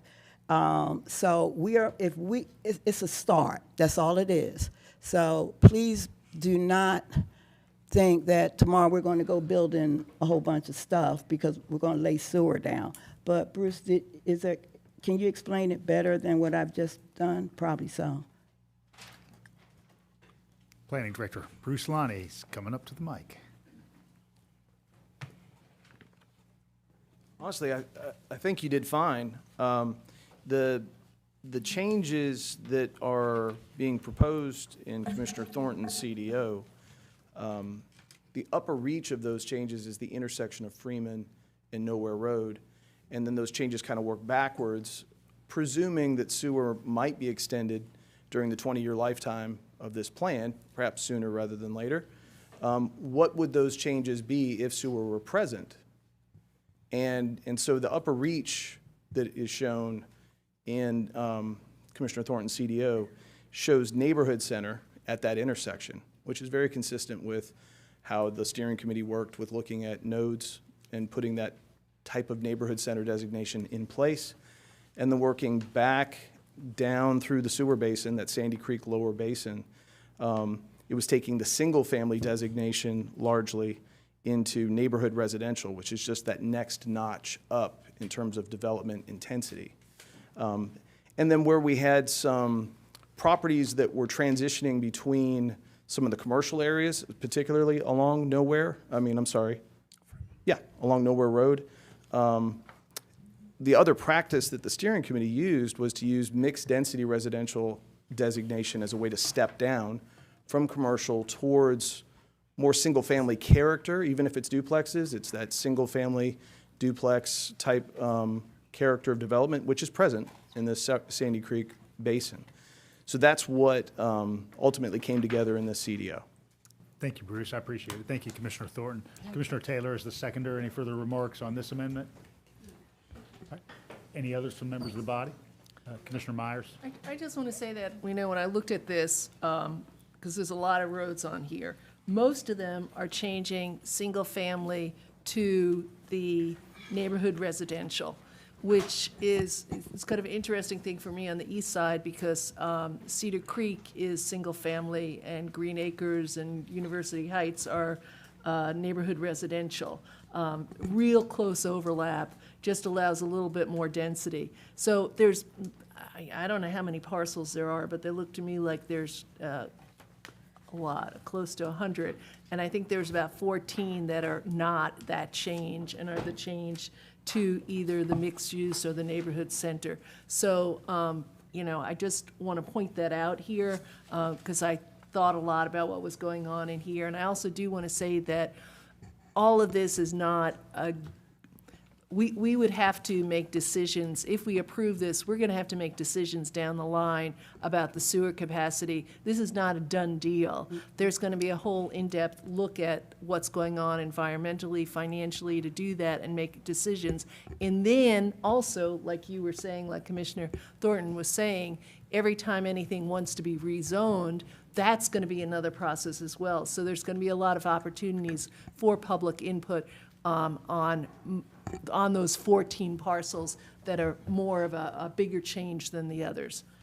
Just wanted to add that to the discussion. Commissioner Hamby? Sure.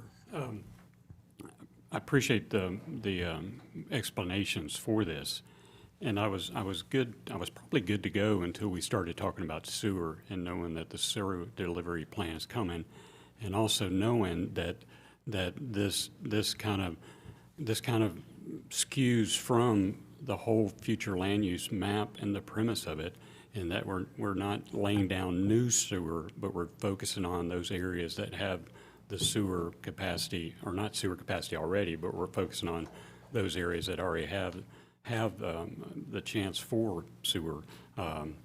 It's already laid out in the service delivery plan. So this is totally something new and totally something that, this even raising the question in the future land use map that does tie into the service delivery map in a lot of ways, does give me a little bit of pause because, for years when the service delivery map came forward, I wasn't supportive of putting sewer down the Sandy Creek Basin because it's our water source, and that's an important environmental source that we need to maintain and be aware of. So, that gives me a great pause in supporting this amendment for that reason. And I will say this, and Commissioner Thornton hit on this.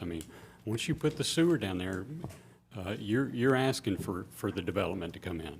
You're asking, guaranteed, if you're worried about gentrification, it's going to happen. once that sewer gets put down. So, so it's kind of a, you know, interesting thing, but, you know, I'm just, in protecting the neighborhoods along there and given, you know, making sure that whatever we pass on the future land use map doesn't send mixed signals when it comes to what we're gonna do on the service delivery plan or whatever. You know, somebody could come in right now along any of these parcels, like y'all been saying, and ask for a change in the future land use map. And if they can get it, they can get it, and then in the zoning. But then they would have to demonstrate how that sewer goes in, and there's been creative ways about how people are putting some type of sewer system in to service what development they want to do. So I just urge us to be real cautious about the Sandy Creek Basin and its importance on our water system. Thank you.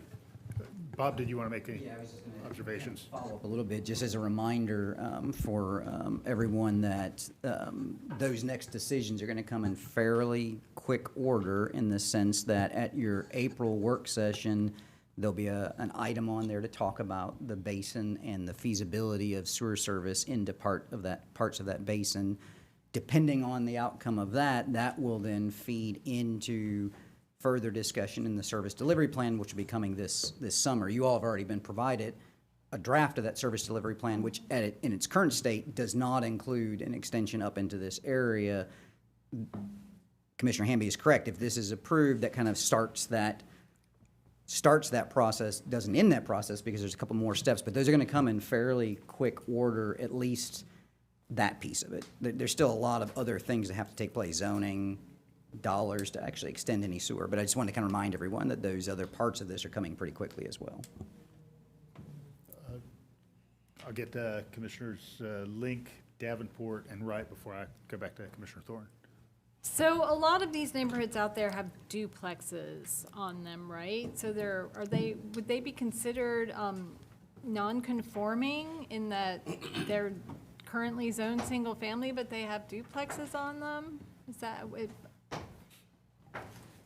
So that's correct. They'd be legal, but non-conforming with current code and current development standards.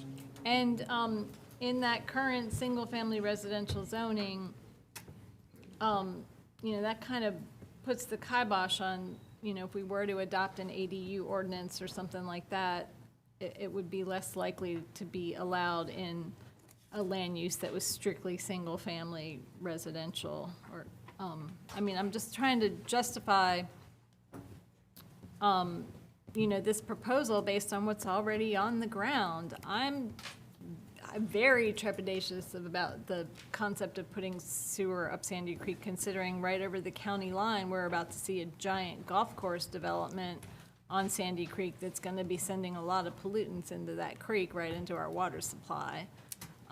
Removing that ecosystem surrounding Sandy Creek would make it, you know, much harder for that ecosystem to absorb that pollution as it enters our water supply. We're really lucky. We've got really good clean water here in Athens.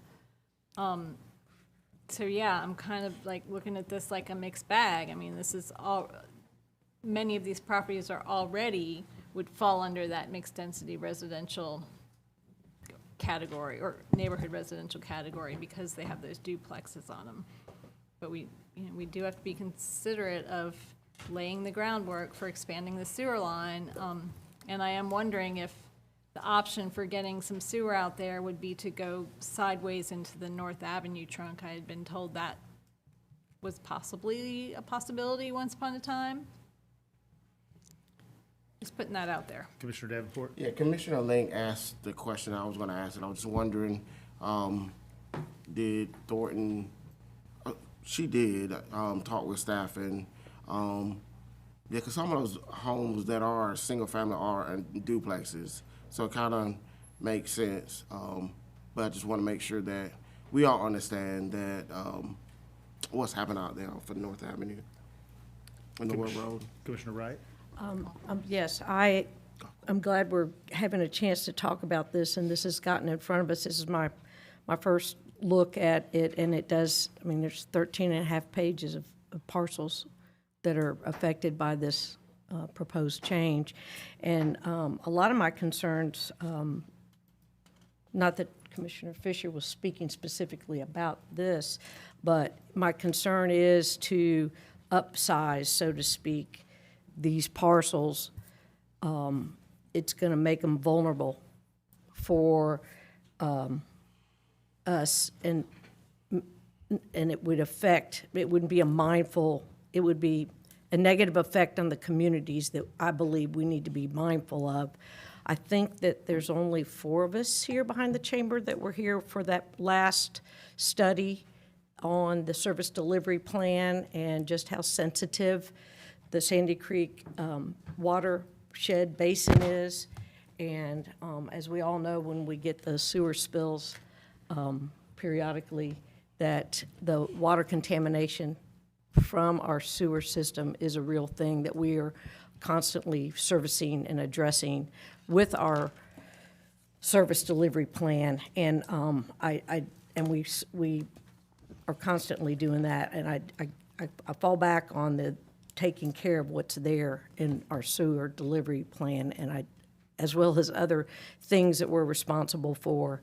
And I just can't support these changes because it would then roll into the expectation that we're going to be able to afford an expansion of our sewer service, and I know that we don't have the money for that. So I apologize to my long-term friend that I am not going to be able to support this commission-defined option. Just before I return to Commissioner Thornton, kind of having been here for 20 years now, I do want to note that a series of iterations of both land use change and sewer have been suggested for what I'll effectively call the Freeman Drive corridor, because that's what we're talking about really, is kind of from its terminus at Nowhere Road, back to where it essentially hits Loop 10.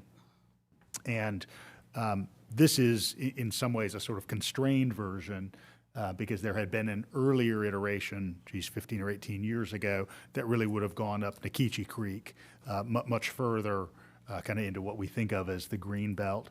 And given that we're really talking about going down this avenue that's almost completely duplexes on either side of the road, kind of both on the side that's closer to Danielsville Road as well as on, I guess what I think of as the downhill slope, I think this is appropriate, particularly given that we know that those duplexes are primarily on septic systems that have a limited lifespan, and most of those lots simply don't have a new drain field area. So, we are not voting on the service delivery plan tonight. Obviously, as Bob said, we're going to have that conversation next week, and then we're going to have a subsequent vote.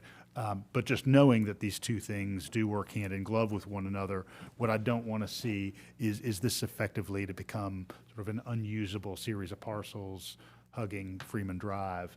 And I think this provides, through some future mechanism, which I think Commissioner Link noted, could be lift stations that carry waste over to the Danielsville Road main line, an opportunity for continued viability along that Freeman Drive corridor. So just wanted to make that note, and I know Commissioner Thornton, you had a further observation. I have had 3 septic tanks bust in the last 2 months. One was right next door to me, and I think I sent all of you pictures.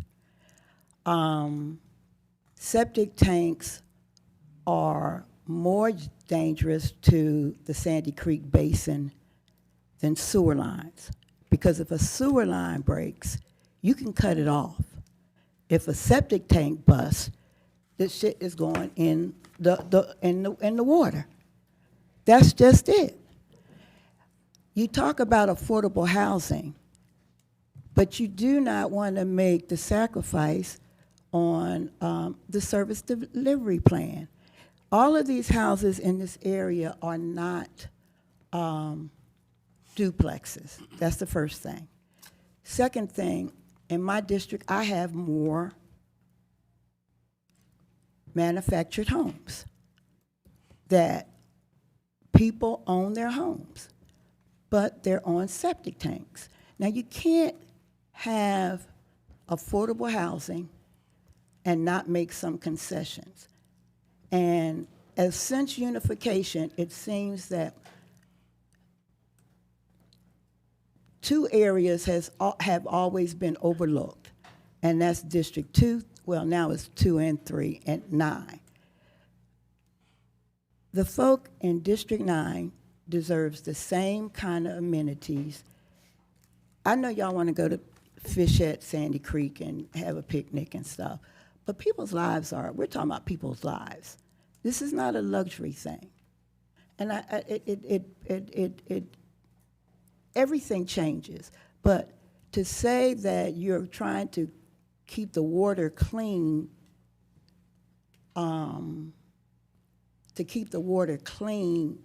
in case there was a septic bust, the sewer lines are much safer. And I help me out here now. Didn't you tell me that, Bob, Bruce? Did you tell me that? Okay. Bob, Bruce, somebody told me. But so it's not, and yes, my area has the largest amount of septic tanks. Now, we're not going to be, and my area also is the only likely place that you're going to get affordable housing. You're not going to move affordable housing in 5 Points. You're not going to be moving affordable housing on Timothy Road. So if we're not going to do affordable housing, let's tell the people that's not what we want to do. Commissioner Hamby, Yeah, I'll just say it's actually, for me, it's actually more than just about the water. The water is important for the whole community. But I'm telling you right now, when you start putting sewer lines down there, and Kelly, you've voted with me on this a lot of times, and you've changed your position here, but when you start putting sewer lines, even to Freeman Drive, the next commission is going to want to go even further. And what's going to happen is this, y'all. It's going to create a situation where once you put those sewer lines in, it's not going to be affordable for anybody because you still have to pay to put those sewer lines to the homes. So that adds an expense to the folks out there already. And you know, and that's if somebody wants to rezone something right now, they can come and ask for a rezone and do what Commissioner Link said. But for us to start considering it before we even talk about the service delivery plan is a huge mistake. Because a lot of people probably would have been down here tonight if they knew we were talking about sewer lines going down the Sandy Creek Basin, y'all. And that wasn't part of any future land use discussion that they talked about. What came out of the committee's work was that we don't want to go in areas to where we're going to have to make new lines that are going to cost money, because we've got to fix a lot of old lines that we already have to where we could put the density. But now, I mean, we start with new lines. It's going to, you know. You see what I'm saying, so I'll hush now and just get ready to vote.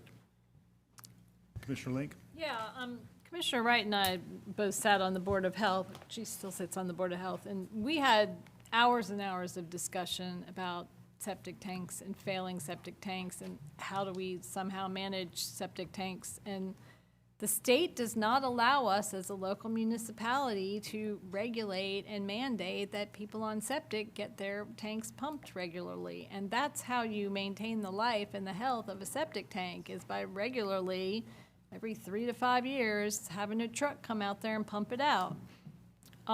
That's not happening, especially in neighborhoods like this where you have a lot of renters. That's why those tanks are failing. We've got to do something. We know where the tanks are. Not every community even knows where the tanks are. UGA did some work for us years ago and was able to locate all the tanks. But we've got to somehow educate people who live in those areas and come up with some kind of financial assistance for folks who can't afford the $300 to $500 every 3 to 5 years to get them pumped. Because it is a public health issue. When your next door neighbor's septic tank fails, that's going in your yard where your kids are playing, where your dog's running around. But I mean, in other countries, they have options for living off the grid without sewer. You know, there are electric toilets, there are composting toilets. There are, conservation communities with group septic. I mean, those are the kind of options we need to explore when we're talking about increasing density in areas like this that don't have sewer lines. But I am open to the conversation of figuring out what to do to help these folks out who are living on failing septic tanks. And that might mean running a trunk sideways into an existing trunk.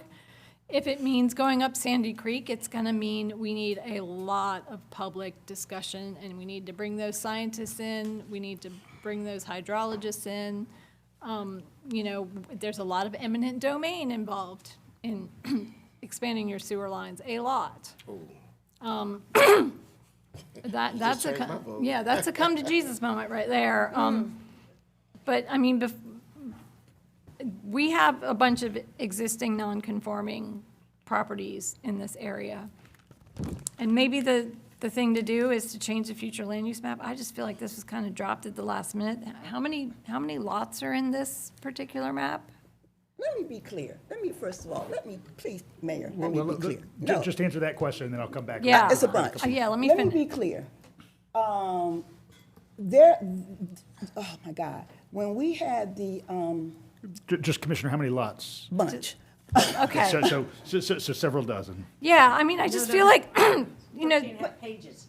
yeah, there are pages, there are a couple hundred, I think. And just to be clear on just so that's clear on the number, the vast majority of those lots that are on there are lots that already have existing structures on them, Yeah. duplexes. They're not vacant Yeah, property. So they that's are. why there's so many, because they're all subdivided down to those duplex lots. So I guess I say that to say not get too wrapped up that it's a long list, because there's just a lot of developed properties there. Yeah, I mean, I am not opposed to starting that conversation. And if this is how it starts, maybe, but we've got to commit to like the full-on study and the community input that it's going to take. And, because expanding sewer is expensive, so that means all our utility rates are going to go up. I haven't recognized Commissioner Johnson. She has to be recognized. I'm sorry, go ahead.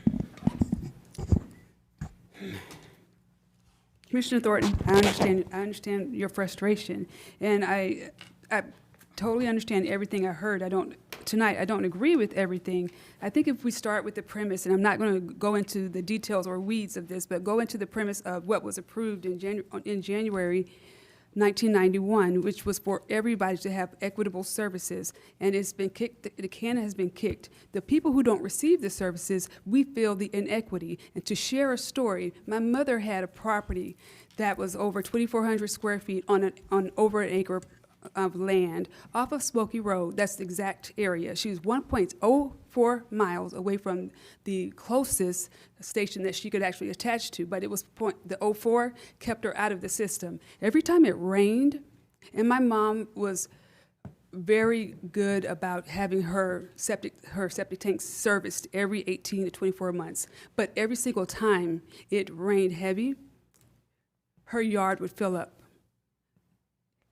That's a quality of life issue. There's a health issue too, but there's a quality of life issue. I would like us to just, as we can find money for our sidewalks, as we can find money for repairing the sidewalks, the street the tables, the speed tables, in the neighborhoods that already have them versus the neighborhoods that's never had them, we find the funding for those things. But we are not having a conversation about the needs for the entire community. It was to make, when we unified, when the county voted to unify, it was to make all services equal. It's not, yes, it's very expensive, but everything we do is expensive. And every year, the Public Utilities Department comes before us, before the budget is approved, and they ask for an increase in the rates because they have things to fix, things to repair, and whatnot. So we're paying an increase in the fee for the things. We have to, at one point, figure out how to build in that need to make something equitable. To disagree or to say it's expensive, yes, it is. It is, and that's not an argument. But we should, if we are serving in this capacity, think about all the things that were approved during that time period and the purpose of it. I don't doubt it's expensive. That's not what we're discussing. But if you care, you care. If you don't, you don't. Just say that part. If money was not the issue, I think that there is some frustration because people live with this every day. And when I tell you, when it rains, my mom she retired, and when it started to rain, at one point she had to start taking her clothes to the, as we would say, the wash house, but it's the laundromat, because mud was coming through her pipes into the washing machine. If you dealt with that every week, you would feel a different way. I just wanted to share some context. Thank you. I had Commissioner Wright, and then Commissioner Thornton has the last opportunity. Yeah, and just to piggyback on the Board of Health, our meeting is next Wednesday, and I asked at our last meeting to get additional information on a community in Georgia that was helping with the finances and giving a rebate back with proof of having your septic tank cleaned out. And I think that that's the type of thing. We have money in the budget for education and outreach, but I think we need to do mailers, making sure. When I first moved here, I was out behind in Ovita's neighborhood. Didn't know her back then, but I didn't realize I was on a septic as a renter. And having that information, because of the different things that you have to do to manage a septic, making sure, and for the rentals, I think that the landlord maybe isn't communicating that, or maybe isn't taking that ownership of that maintenance. And if it's a cost for $500 every several years, then the cost for hooking up to a sewer is going to be insurmountable as well. And then, and again, it's an option, it's not mandatory.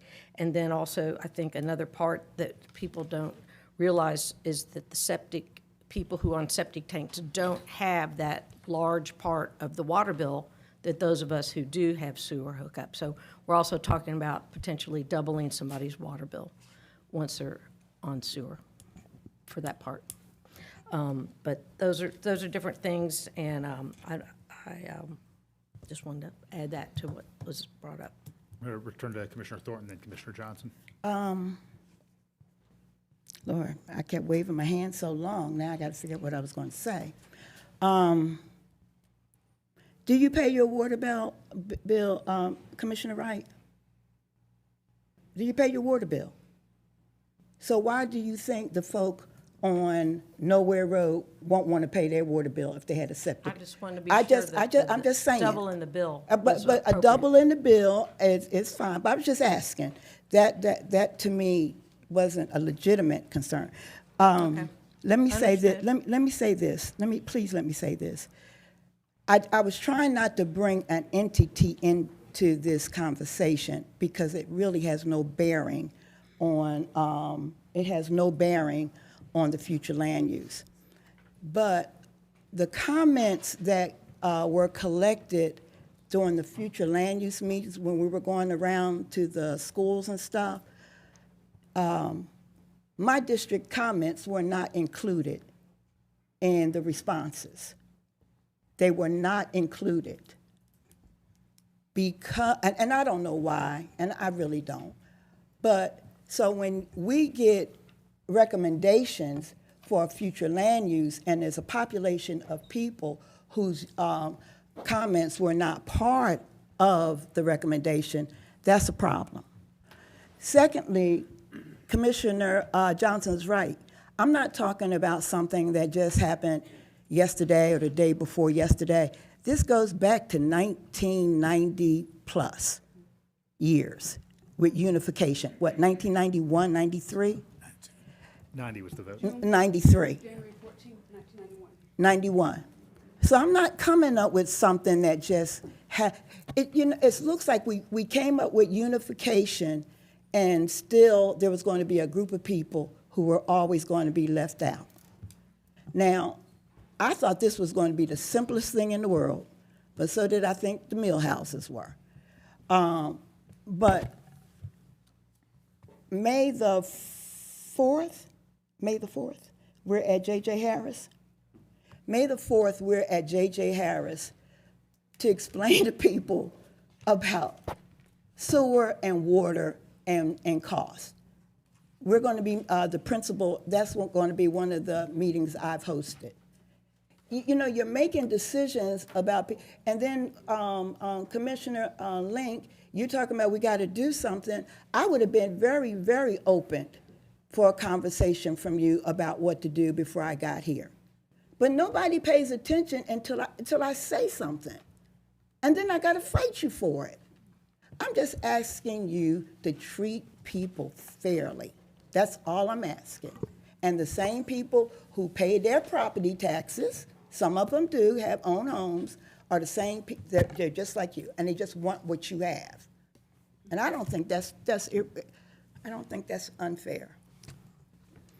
Commissioner Johnson, did you have further remarks before I return to Just a Commissioner couple of quick statements that, you know, everyone in my mother's neighborhood, they service their sewer regularly. So I don't want there to be a perception that, you know, people don't know to do that. There are some that may not, but most people who own homes do know to do that. My mom ended up selling her house because it was just too expensive to continue to get that done. It was just, the quality of life had tanked. She retired and hoped to enjoy life, but having to go to a laundromat now because of those sewer issues, she ended up selling her house and moving 4 miles out of county after living here her entire life. So these are things that, that's all I wanted to say. Commissioner Myers. Yeah, just real quickly, clearly this is a heated topic, but it's a heated topic about the sewer line that we are not talking about right now. We're talking about the changes to the future land use designation. And someone said how many parcels are there? My quick estimate was there about 250. All of them but 12 or 14 are just changing the designation from single-family to neighborhood residential. That's one, back to this chart which I harp on, that's just only, you know, single-family residential allows RS40 where the other doesn't. The neighborhood residential allows RM1 where the single-family doesn't. So basically, they're very, very, very similar. I think this is a preview of some of what will come out when we discuss the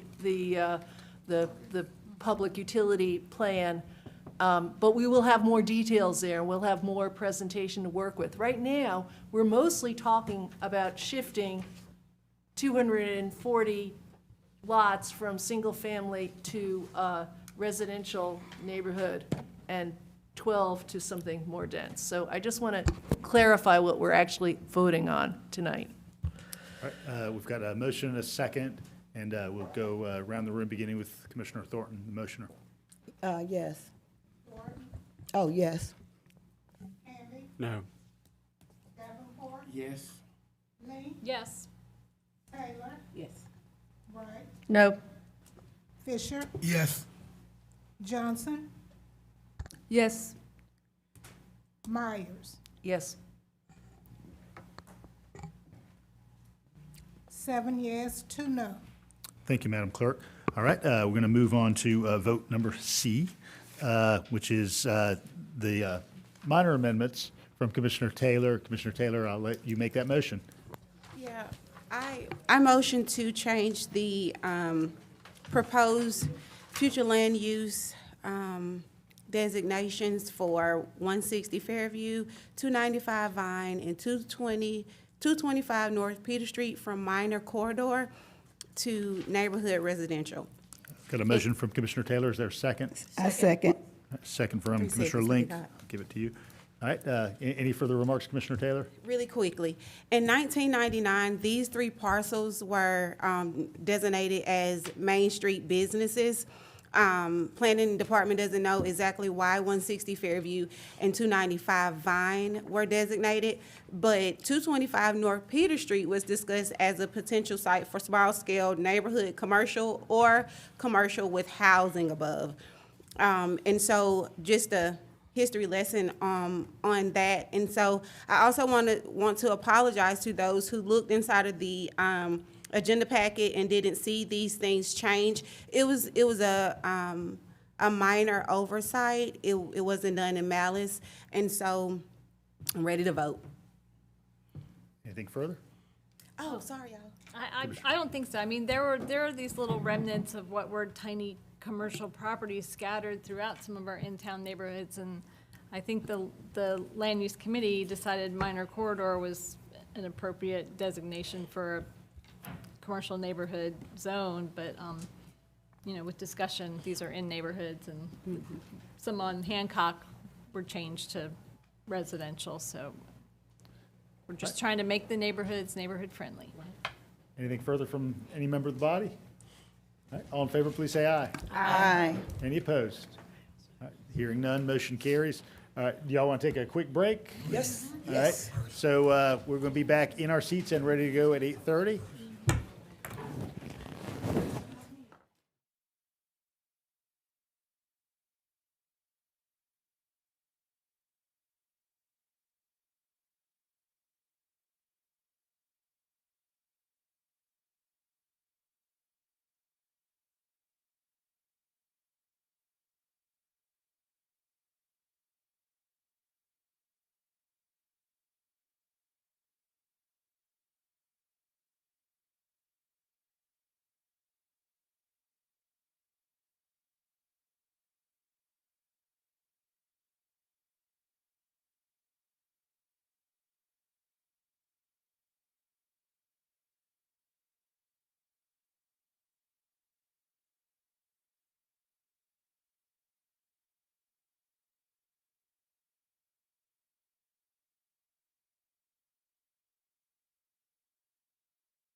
from our prior meeting, and given our planning and zoning ordinance, we have to act on it tonight.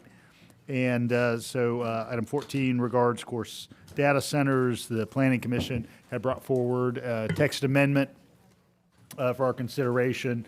That was held, so commissioners could consider whether they wanted to give some additional marching orders to the Planning Commission in moving forward. But before we begin any of that, Attorney Drake is eager to read the ordinance. To amend the Code of Athens-Clarke County, Georgia, with respect to regulating data centers as an industrial use and for other purposes. All right, thank you, Attorney Drake. I appreciate that. Would anybody like to place a motion on the floor? Commissioner Myers. Yeah, I motion to accept the ordinance as presented and immediately refer the ordinance back to the Planning Commission with directions to further revise it with consideration of these 7 added criteria through the special use permit. And so, I'm going to read them, but I've also shared them. Let me second so you can tell me. Oh, you want a second? I'm a second. All right, we've got a motion from Commissioner Myers, a second from Commissioner Thornton and Commissioner Myers. Just to be clear to everybody, we're going to adopt a modification to the ordinance and recommend some further modifications that you're about to read. Right. An energy consumption plan and annual reporting that covers electricity requirements, peak demand estimates, use of renewable energy sources, backup generator use and location, a power allocation letter from utility provider, a transmission line impact assessment, and other technical materials necessary to evaluate whether the facility is compatible with surrounding land uses and available infrastructure.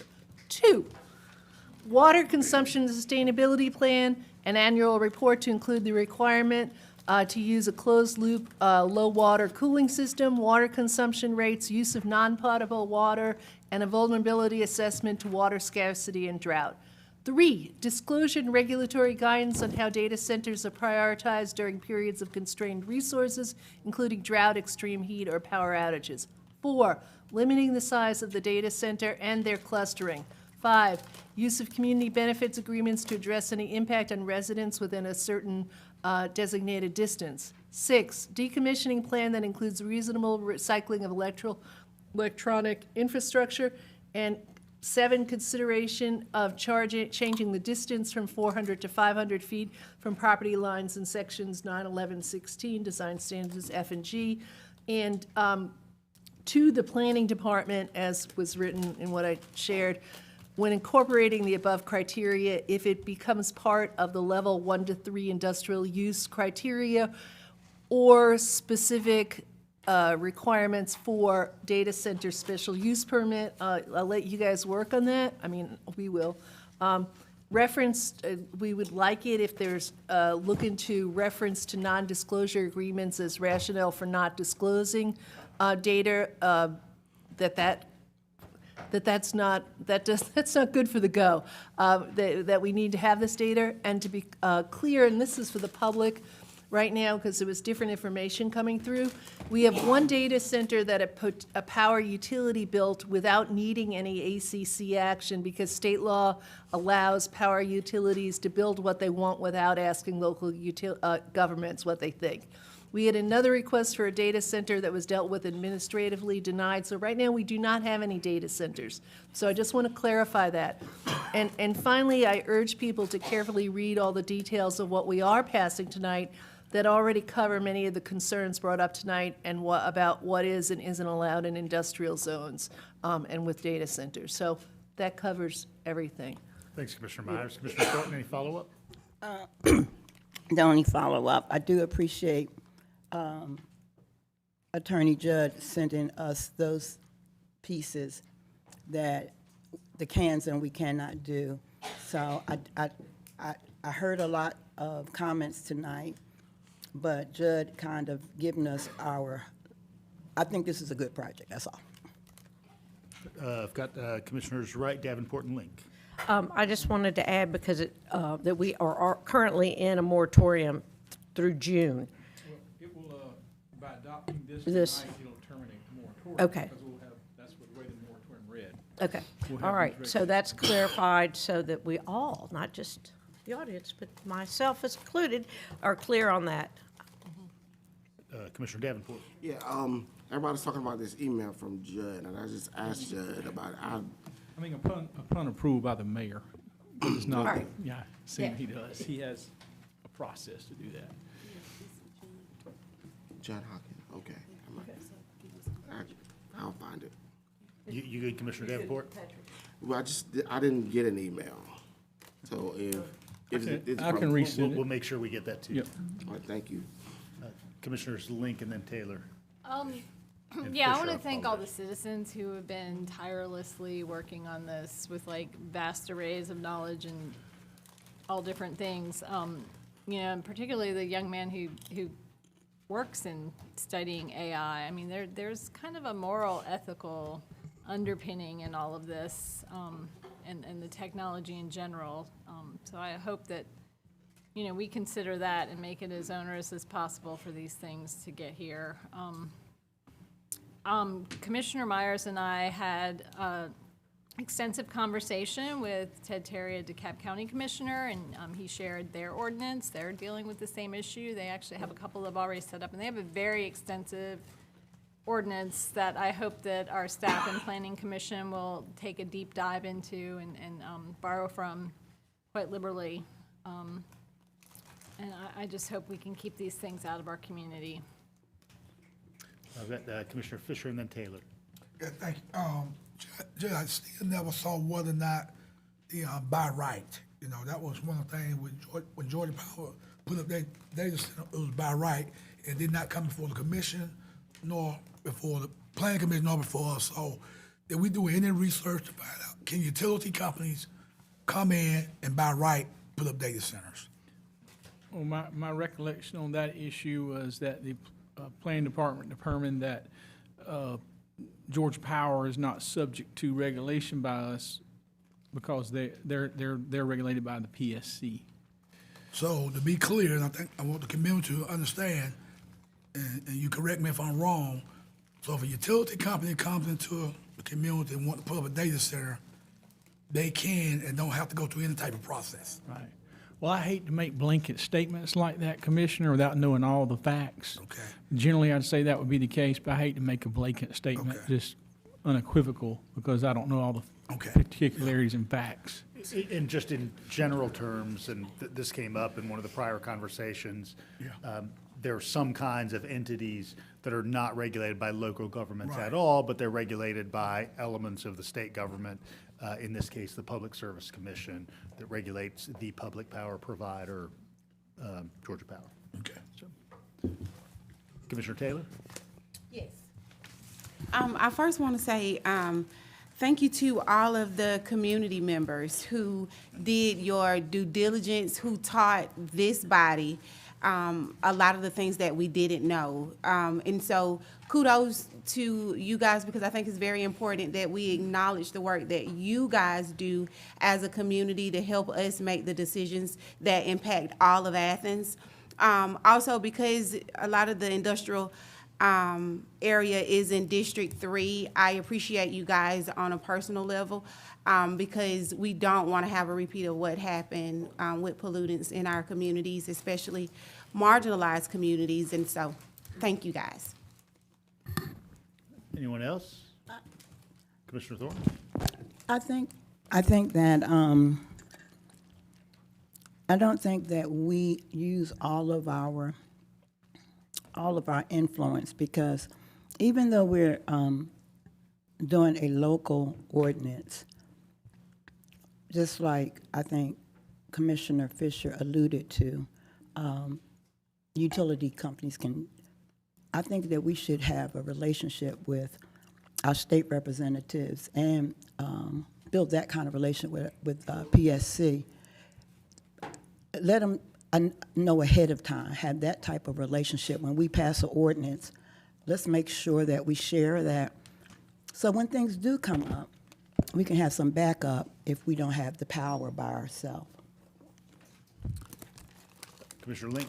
Yeah, one of the things that was discussed was the need for a citizen review committee to keep up with these things, to hold them to account.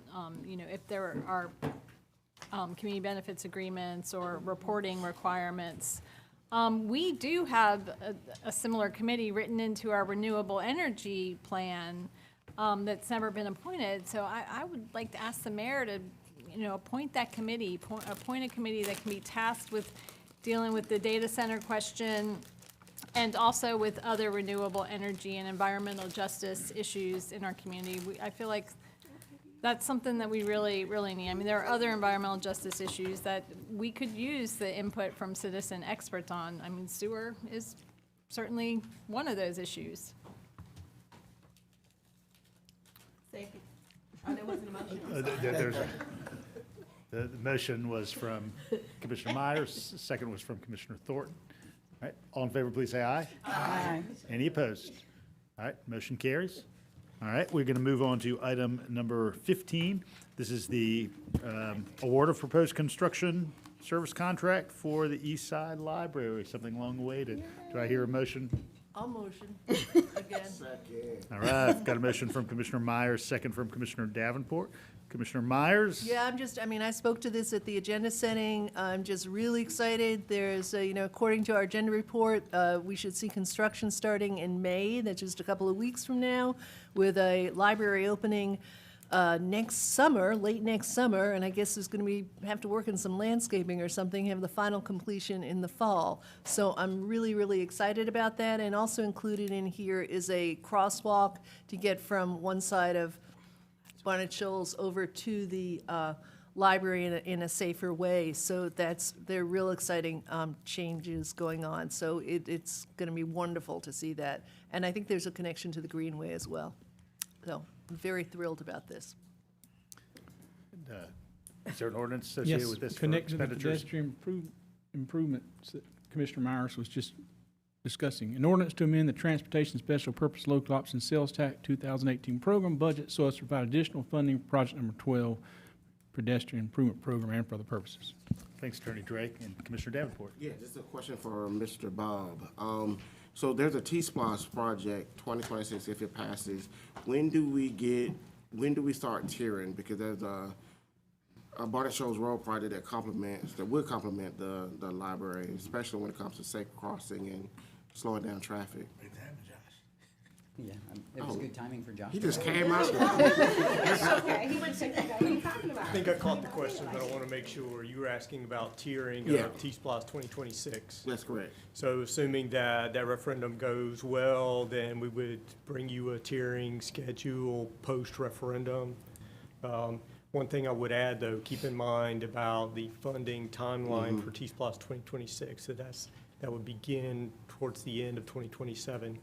And the timing on providing this pedestrian facility here needs to be closer to the construction of the library itself. So that's why we recommended this. Okay, thank you. Commissioner Wright, did you answer what you needed? Well, no, this $1,250,000 crosswalk improvement, pedestrian improvement. Can we get a diagram or maybe a description of this awesome crosswalk? So, facts Anyway. and issues, let's see.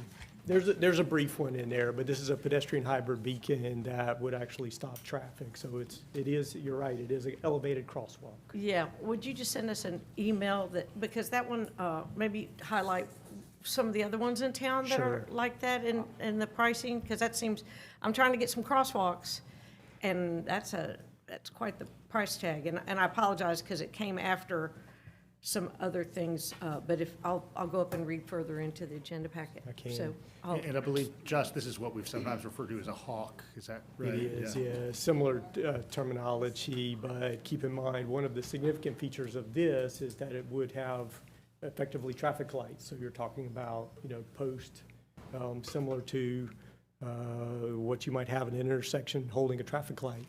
Okay. So it is more than just the crosswalk in the asphalt. Okay, it's more than the carriage lane Yeah. crosswalk. That's right. Okay, we're Yes. talking Cadillac Yes, version. that's right. Okay. All right, we've got a motion and a second on the floor. Attorney Drake has read the budget ordinance. All in favor, please say aye. Aye. Any opposed? All right, everybody's loving the library tonight. All right, moving on to item number 16. We had a recent work session on the FY27 Community Partnership Program funding recommendations. that flowed through Housing and Community Development with the assistance of the Vision Committee. I'd entertain a motion. So moved, 1A, B, C. All right, I've got a motion from Commissioner Wright. Is there a second? Second. All right, I've got a second from Commissioner Myers. Commissioner Wright, any follow-up? No, I think this was covered, this was that work session we just had. I'm glad we had it. It's a lot of good stuff going on there. The duplexes are in here. Commissioner Myers? No, no comment. Anyone else? Commissioner Davenport? Yeah, I'm supporting this. So has it always been that we approve CPP before the budget? Since CPP has been a phenomenon, which has only been a few years, Yeah. it effectively is the first finalized piece of the budget. And so now this will be plugged into the budget spreadsheet that staff emailed to me today. And There's actually two items that are like this. This and the housing counseling one that we talked about also before. It is, what this does is it allows the staff to start developing the contracts that are necessary with the folks that are being selected, but it is still ultimately subject to budget approval. So if for some reason you got to the end and these items were not included in the budget, or some of these items were not, they would not proceed forward. So even though they're getting approved, as the mayor has said, they're entering into the spreadsheet for the budget approval, they really don't become final until the budget is actually adopted, because these are general fund dollars. So. Commissioner Thornton?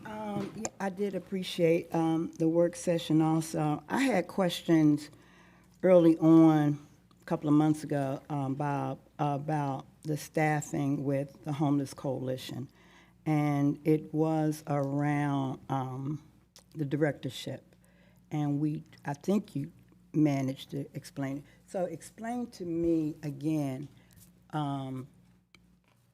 about the director and that role and when it was split, and how that salary, well, Envision is not on here, but Envision Athens, Right, so that's what I was concerned about. Yeah, there was a period of time where, for medical reasons, there was, if you will, an interim director over that activity. The interim director was, in effect, on loan from Envision and was actually not being compensated for that work because they were already compensated under Envision. That has since changed. The executive director is back and, of course, is on the payroll piece and stuff. That person was not compensated? Correct. Okay. Separate and apart from the Envision work. Correct. Okay. Correct. So, and Envision then will come back before us as one of the It'll be part of the general fund. Yes. part of the general fund. Yes, yes. And they're still right now anticipated to be the facilitators of the CPP process, as you already have done with this year as well. But that also will be part of the budget discussions. Yep. Okay. All right. Commissioner Johnson? Yes, I wanted to start with, teach a class at the Sparrow's Nest, and I see homeless, unhoused, people who are suffering with addiction or living with addiction every single week. And I hear their stories, and I'm reading through this, and I just want to share my personal experience and professional opinion about the funding recommendation amounts. The individuals that I've seen and I was a volunteer before I was a commissioner, because I really wanted to do it. So I've kept up with various individuals who are part of this program to improve the quality of their life and make better decisions and whatnot. And one thing I asked them last month was, has your life changed from working with the partners? Partnering with the partners. Has your life changed? Has the needle moved for you? Do you have housing, finally? And no one said yes. I have individuals in my class that have been on the housing list for over 1.5 years, one over 2.5 years. There is one person who graduated that eventually received housing after being on the list since 2021. And so what I'm getting to is that the premise of, if you only make 25% of your rent, can you really pay your rent? How long can you pay your rent before you get kicked out? Never. And I see these programs, the funding recommendations, only barely touching an issue. And I don't know how to fix it, but I disagree with really strongly with a couple of them, and I can start there. And the first one is the housing coalition. Homeless Coalition. So it's a new program, and as I understand from the agenda, it was started within the last 2 years, and this was the first year's funded. And there is, when you look at their website, and when you look at their proposal, and also look at the agenda item, there's a lot of discussion about data recovery, providing data, partnering with other agencies. They can do that now. The agencies that are out there that serve the same community, the same clients can do that now. But I don't see that happening. What I hear from clients is that they are referred from one side of town to the other. They are in perpetual case management, and there is a line item for salary for case management, and I don't know what it means, but it doesn't mean solution.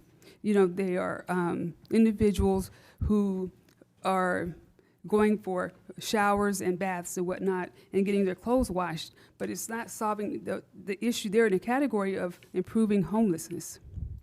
This is managing people who are living unhoused. And so I strongly, in looking at the Housing Coalition, there's 2 items that they were approved funding for. One is around $78,000, and the other is around $70,000. And you have other agencies that have worked in the community and provided great services for the same population that their funding is less than in previous years. And I love the idea of partnering financially with some of these partners. I don't agree with the amounts. And I think if you all talk to real people too, and hear their stories, their struggle, that you would also understand where I'm coming from, that there is no solution. You still have people that are in the same position, and I'm sorry? I thought, and the outcomes of what the goal is which is to improve the quality, get into housing, finally get to that transitional place. These people struggle 8, 9 years. I just learned on Monday an individual after 8 years. And I learned what the criteria was, veteran, 25 points, elderly, enrolled in a class. Like I'm learning, and I even called the housing authority to ask if I could job shadow for a couple of hours, because I don't want to be a critic and not really understand what's involved in the funding decision. But I think just throwing a little money, across a big group isn't very helpful. And I just wanted to say that for the record. I like the idea, but I'm not happy with the funding amounts. That's all. Commissioner Thornton. And so my question is, and I thought I answered it when I asked that other question about the role of Envision Athens with the Homeless Coalition. And I keep looking.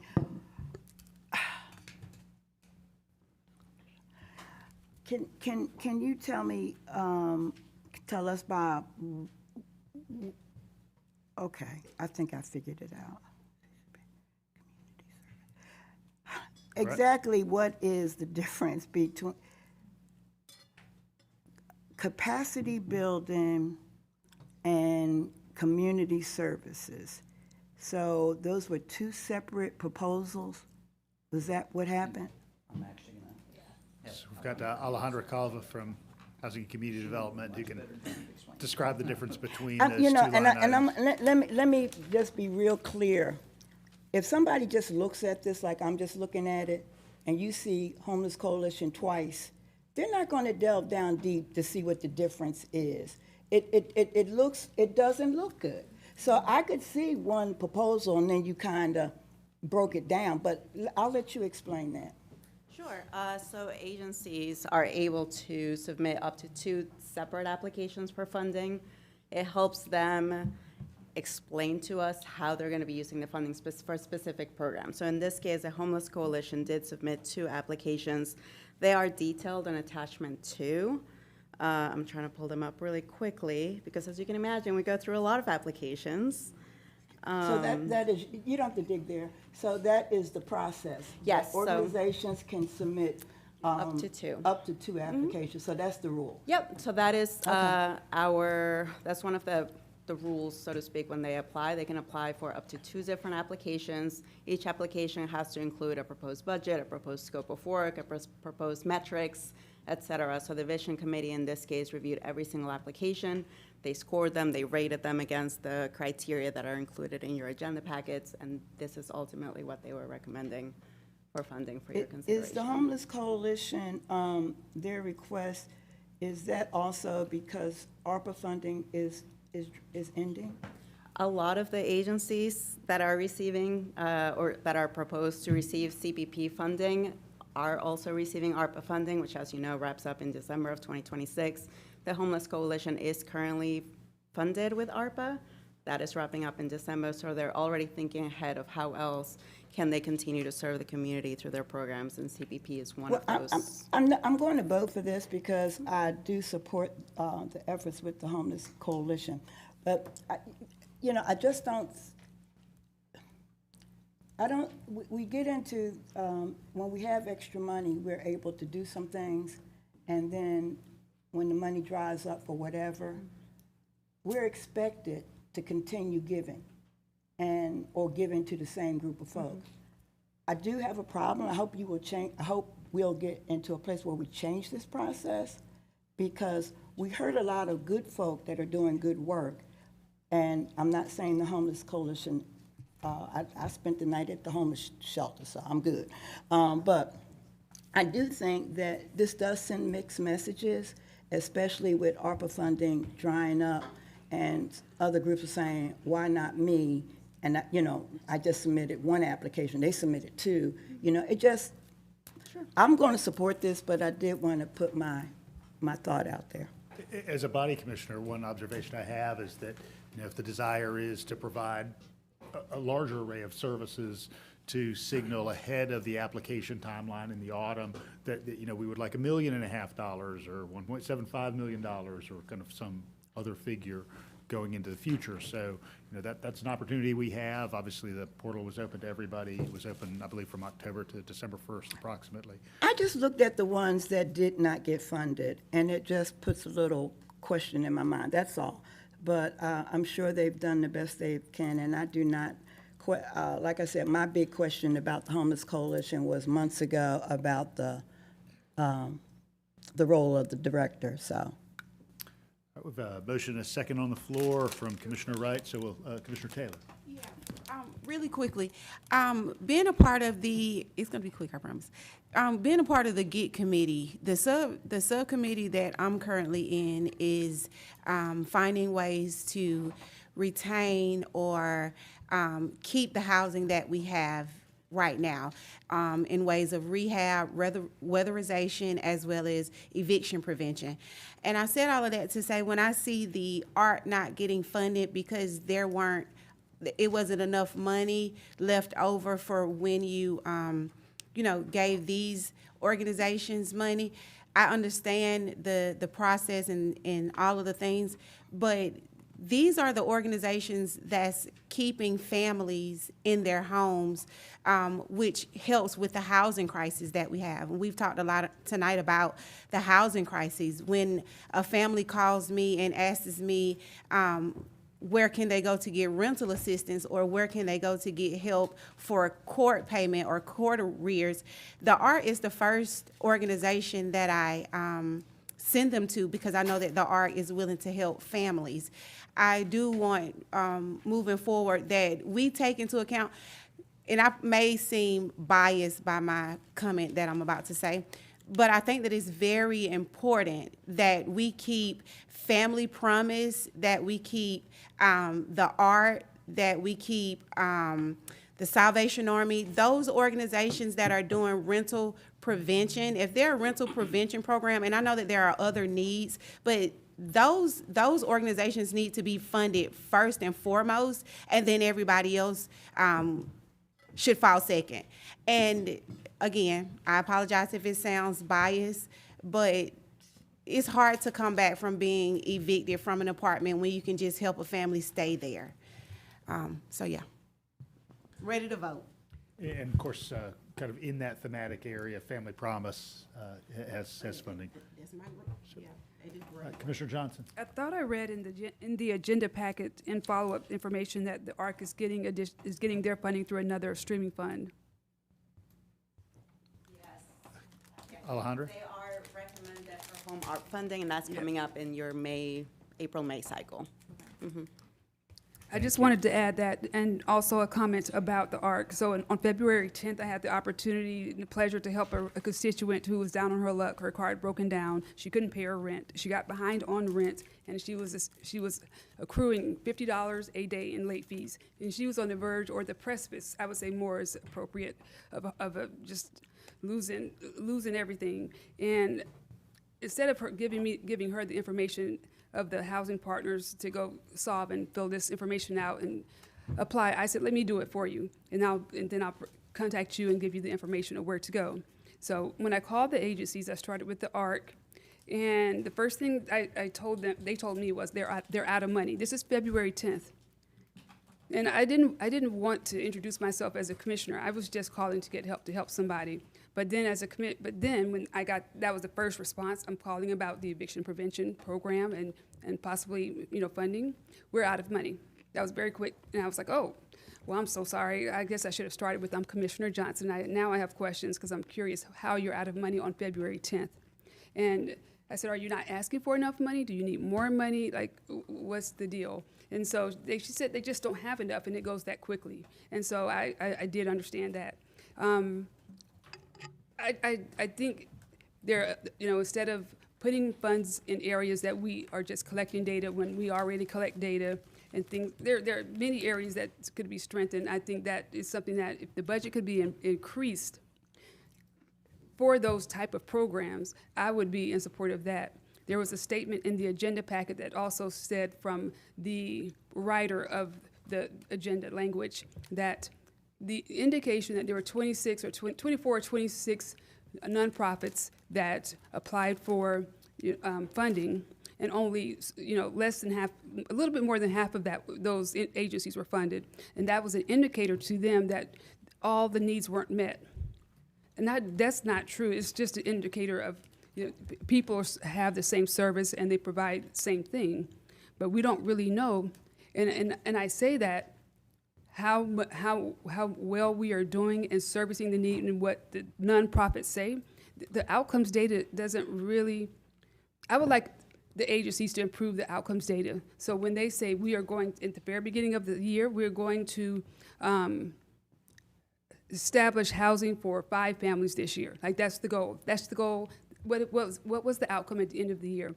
We have those tangible things that are in our strategic plan that don't translate to agency support.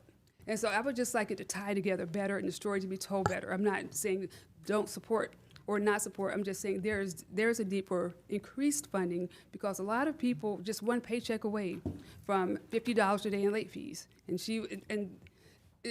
that compared to another agency that says, we'll provide you with a list of where to go, or we'll collect data. And those things are valuable, but I think the needs are more valuable. That's a want to me, because we have so many other partners that collect data and share the same service information. Thank you. Commissioner Thornton, last go round. Last go around. You want to come back up? The $40,000 for diapers, is that just for Clarke County or the surrounding counties? While the agency serves surrounding counties, our money is only to be used for Athens-Clarke County residents. So there's other funds that this agency has that does, and you have... Other counties, yes. Okay, so this is just us. Okay. Yeah, because it's general funds, any funding that we award to these agencies are restricted to be used with Athens-Clarke County residents. We check on that every month with their performance reports, et cetera. Okay. Mm-hmm. Thank you. You're welcome. Commissioner Davenport? Now, see, Commissioner Johnson and Thornton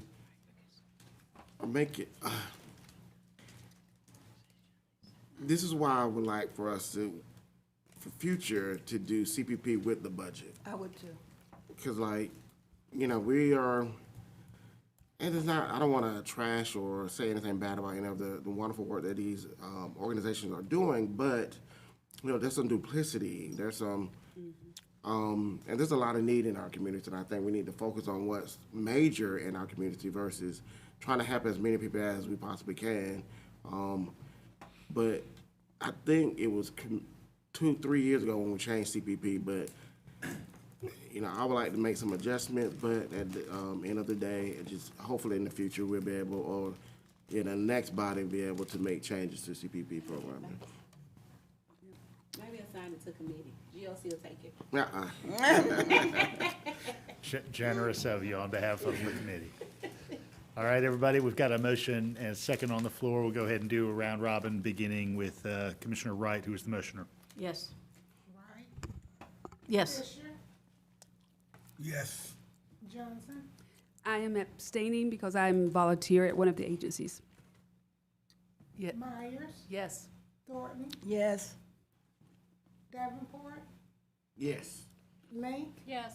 Taylor, Yes. 7 yes and 1 abstain. Thank you, Madam Clerk. All right, moving on to item 17. This is the Arena District Development Facilitator Professional Services Agreement. Attorney Drake, I know there's an ordinance, so I'll have you read that. Ordinance to amend the FY 2026 operating capital budget for Athens-Clarke County, Georgia, so as to provide funding from the East Downtown Tax Allocation District TAD fund balance for expenses related to the professional services agreement for an Arena District Development Facilitator in accordance with the intergovernmental agreement between Athens-Clarke County and the Classic Center Authority and for the purposes. Thank you, Attorney Drake. Commissioner Wright, would you like to place a motion on the floor? Yeah, motion to accept 1 A, B, C, D. All right, do you have a second? Second. All right, I've got a second from Commissioner Myers. Commissioner Wright, thank you for serving on this committee on an ongoing basis. Yes. Would you like to talk a little bit about this work? I just wanted to say that it's been, the hardest part is just getting everybody in the same room at the same time, but when we do, we get a lot done, and we're looking forward to moving to the next step after this, and I just want to remind everybody that this is just 1/3 of the funding that we're teamed up with. It's all in the packet, but the Classic Center Authority is also involved, and TAD money on this side of the river. This side of the river. And so that's how we're putting this together, and we're going to hit the ground running with this group to facilitate for us.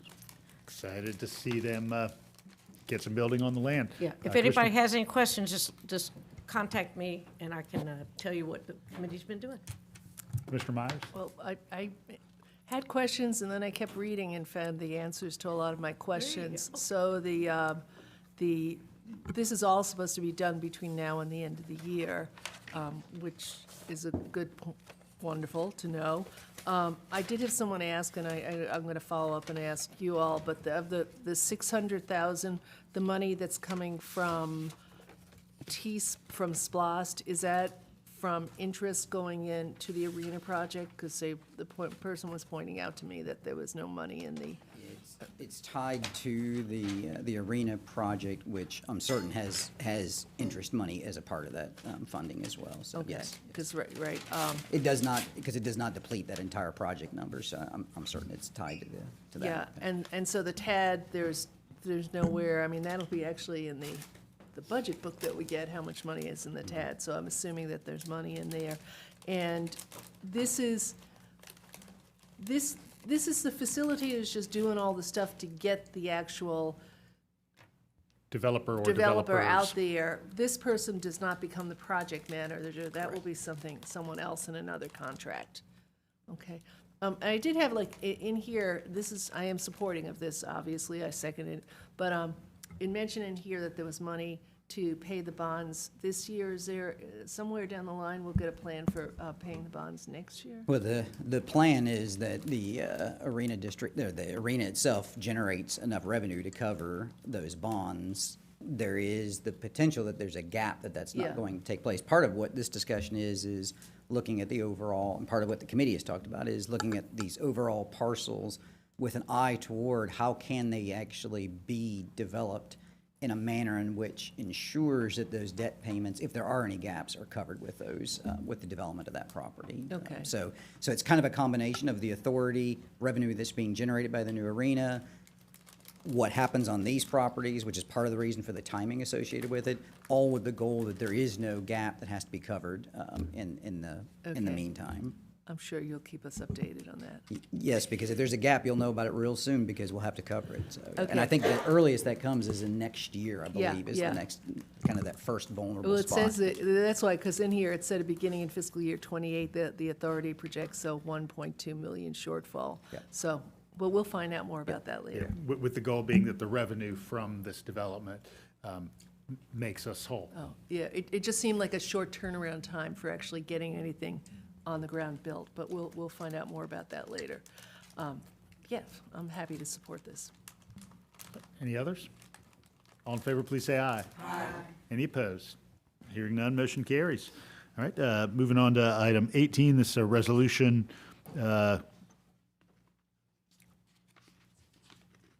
entertain a motion. So moved. All right, I've got a motion from, who made the motion? I'm sorry. Was it Commissioner Wright, and second from Commissioner Fisher. Commissioner Wright, any remarks? Ready to vote. Commissioner Fisher? All right, any others? All in favor, please say aye. Aye. Any opposed? All right, hearing none, motion carries. All right, item 19 is an ordinance to amend the operating capital budget for additional funding for road paving. I'll have Attorney Drake read that ordinance. An ordinance to amend the FY 2026 annual operating capital budget for Athens-Clarke County, Georgia, so as to provide additional funding for road paving and for other purposes. All right, entertain a motion from the body. So moved. All right, I've got a motion from Commissioner Thornton and a second from Commissioner Taylor.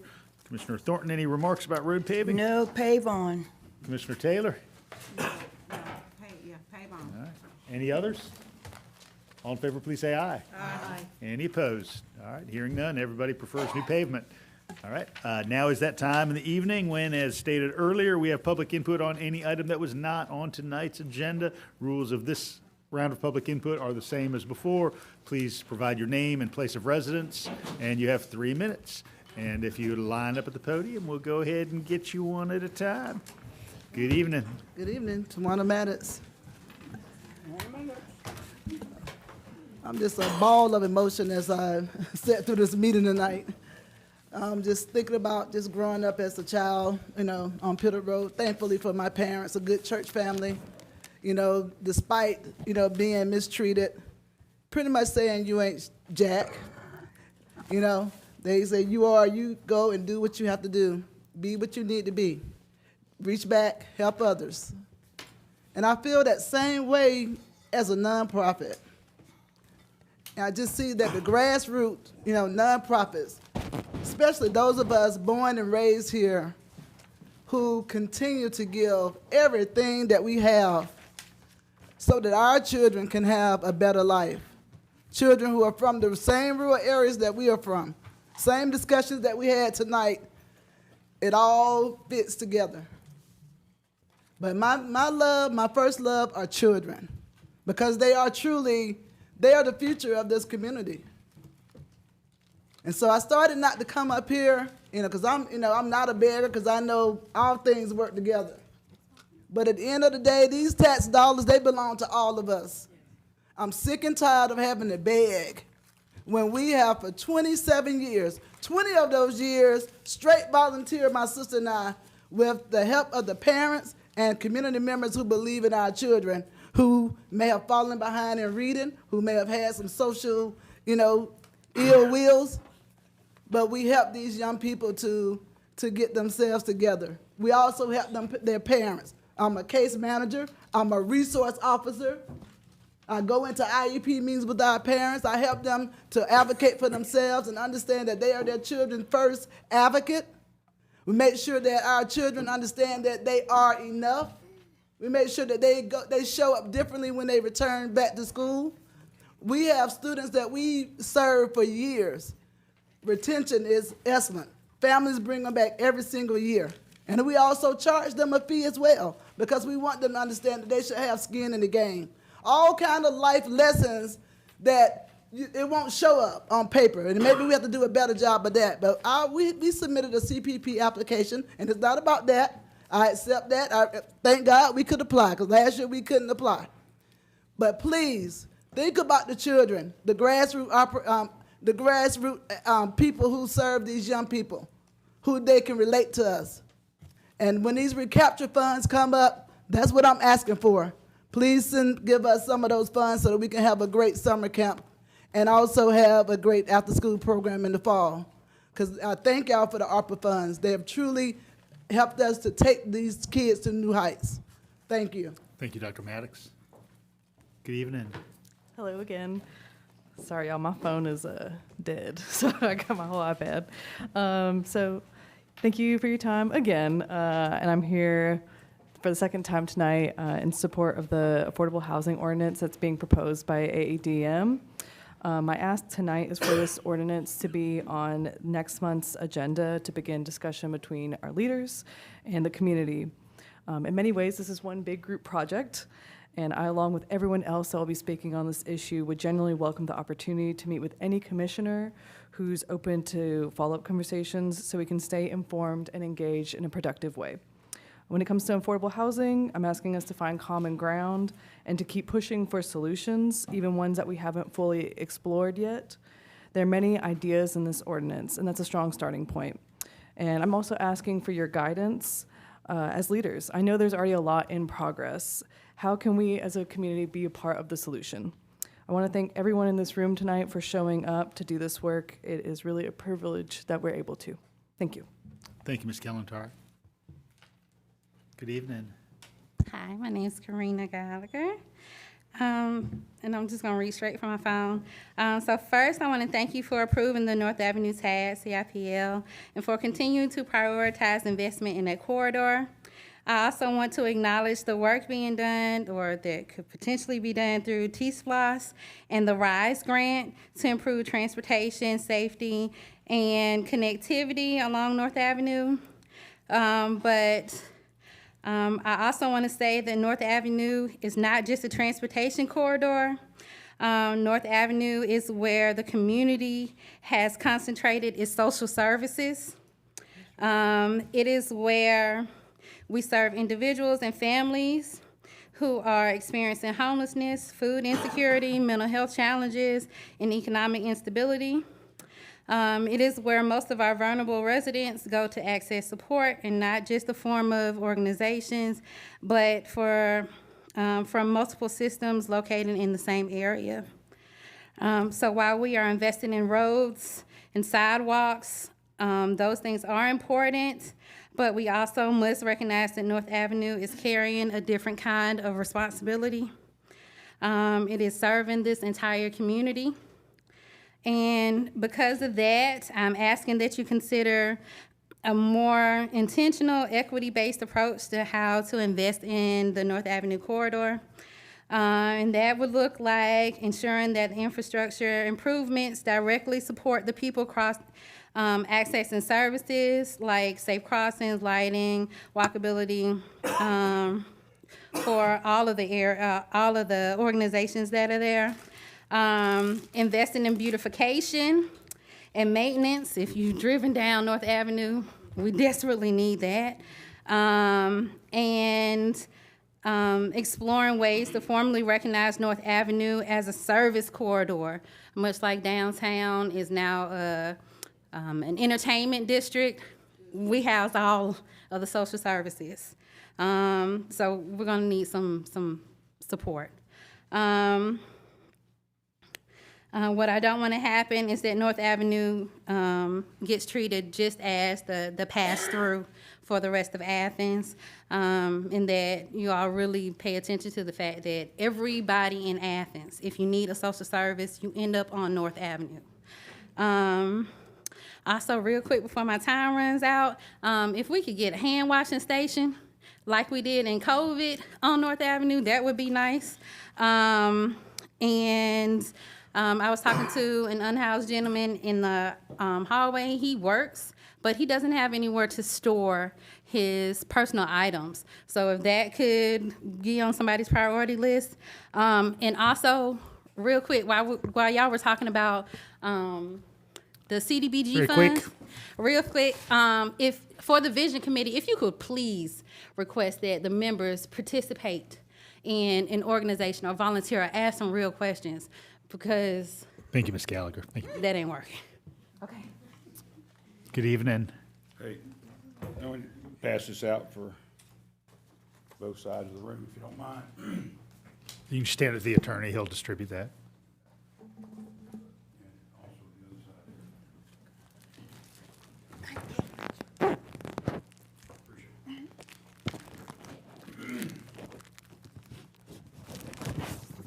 My name is Richard DeRose. I live at 230 Millage Terrace, Athens, Georgia. Been living on that street for nearly 40 years now. A lot of you know me, and basically I'm 100% for the institution of policing. But back in the 90s, I had a big impact on Clarke County, as you know, helped to create the Classic City High School that you were principal of. And anyway, there's a lot of things that happened at that time, but one of the things I'm proudest of, I helped to make a better police department. But I'm up here now, and I'm giving you this evidence because I was involved in a wreck on March 8th, and somebody plowed into my car, flipped it over. I had 2 kids in there. We could have been killed. And at my age of 77, I may suffer from the pain I'm suffering from now the rest of my life. So I told the police officer, I said, I did not cause that wreck. You know, he was speeding, and he actually turned, if you noticed on the diagram, he turned off of Highway 29 and plowed into me. So I've spoken to 12 ranking police officers, and Ms. Johnson, your husband was not one of them, so. But I'm disappointed in their attitude of not wanting to hear anything I have. They wouldn't even look at those pictures. They turned me down. So I filed a complaint with the Police Department, Internal Affairs. I know a lot about that situation. And also filed a complaint with the Public Safety Civilian Oversight Board, and I've heard some really bad stuff about that. So you created that, and you need to fix it, because we don't have oversight in this county. There's corruption, and there's bad stuff going on in that police department, and we need to fix it. And Lakin Riley, her death that was so popular and so out, I heard her name mentioned today, you know, and that happened because the police weren't doing their job, protecting this community. Crime is everywhere. People are getting hurt and this, that, and the other. I know for a fact, and you know, I used to write a column called City Watch. It changed Athens. And now I'm coming forward as a citizen to explain the fact that we need to do something. And Kelly, you need to fix that police department before you leave. Please do that for Athens, for these communities like that lady who's up here in the green shirt. You know, she said it's about morality. If we don't have morality in this community, what do we have? Nothing.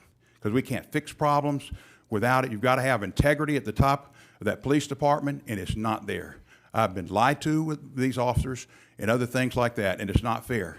And I will sue one day this community if any kind of retaliation is against me. I've got the rights to do it. It's actual malice. I didn't know that then. Professor Kent Middleton was here. He was my professor in law school back in 2013. I just want to say, please do something. Thank you, Mr. Please. Perez.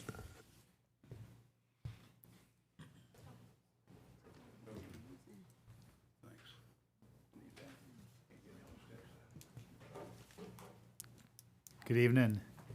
Good evening again, Mayor and Commission. Thank you. So just to reiterate, I'm Nene Onyoa Clayton of Barrow Street, 30601. I'd like to reiterate my support for the Affordable Housing Ordinance that was put forth, that was sent to you by AADM more than a month ago, that will help homeless, low-income, senior, and other increasingly marginalized Athens residents potentially with some more technical development and partnership and advocacy at state level and local level. In this Fair Housing Month, housing still remains a crisis, still remains a human right. We must act accordingly within our power. We would also like to work with you as a community, to advocate for fairer housing policies such as some of the inclusionary zoning ideas we gave you, AADM gave you in the ordinance, the overlay districts, expanding homestead exemptions, and criminal history non-discrimination, and so on. We are proposing that you place this ordinance squarely and formally on the agenda for discussion to kickstart a review and development, and if necessary, the revision process. We look forward to partnering with you, and we are also heartened. I personally am heartened to hear the conversation going on around, aligned issues, other aligned issues on affordable housing that relate to the ordinance either directly or indirectly. And I was also heartened to hear Commissioner Thornton's willingness to engage with state level representatives. These are the sorts of issues that we can tackle with them together. So I was very heartened to hear that. We look forward to partnering with you. We thank you for the work you've done so far. And we have to remain proactive to get these fairer housing policies and enforced and institutionalized at state and local levels. Thank you so much. Thank you, Ms. Clayton. Okay. Good evening. Hi again. I'm Barrett Binder from 250 Reed Street. It's 30605.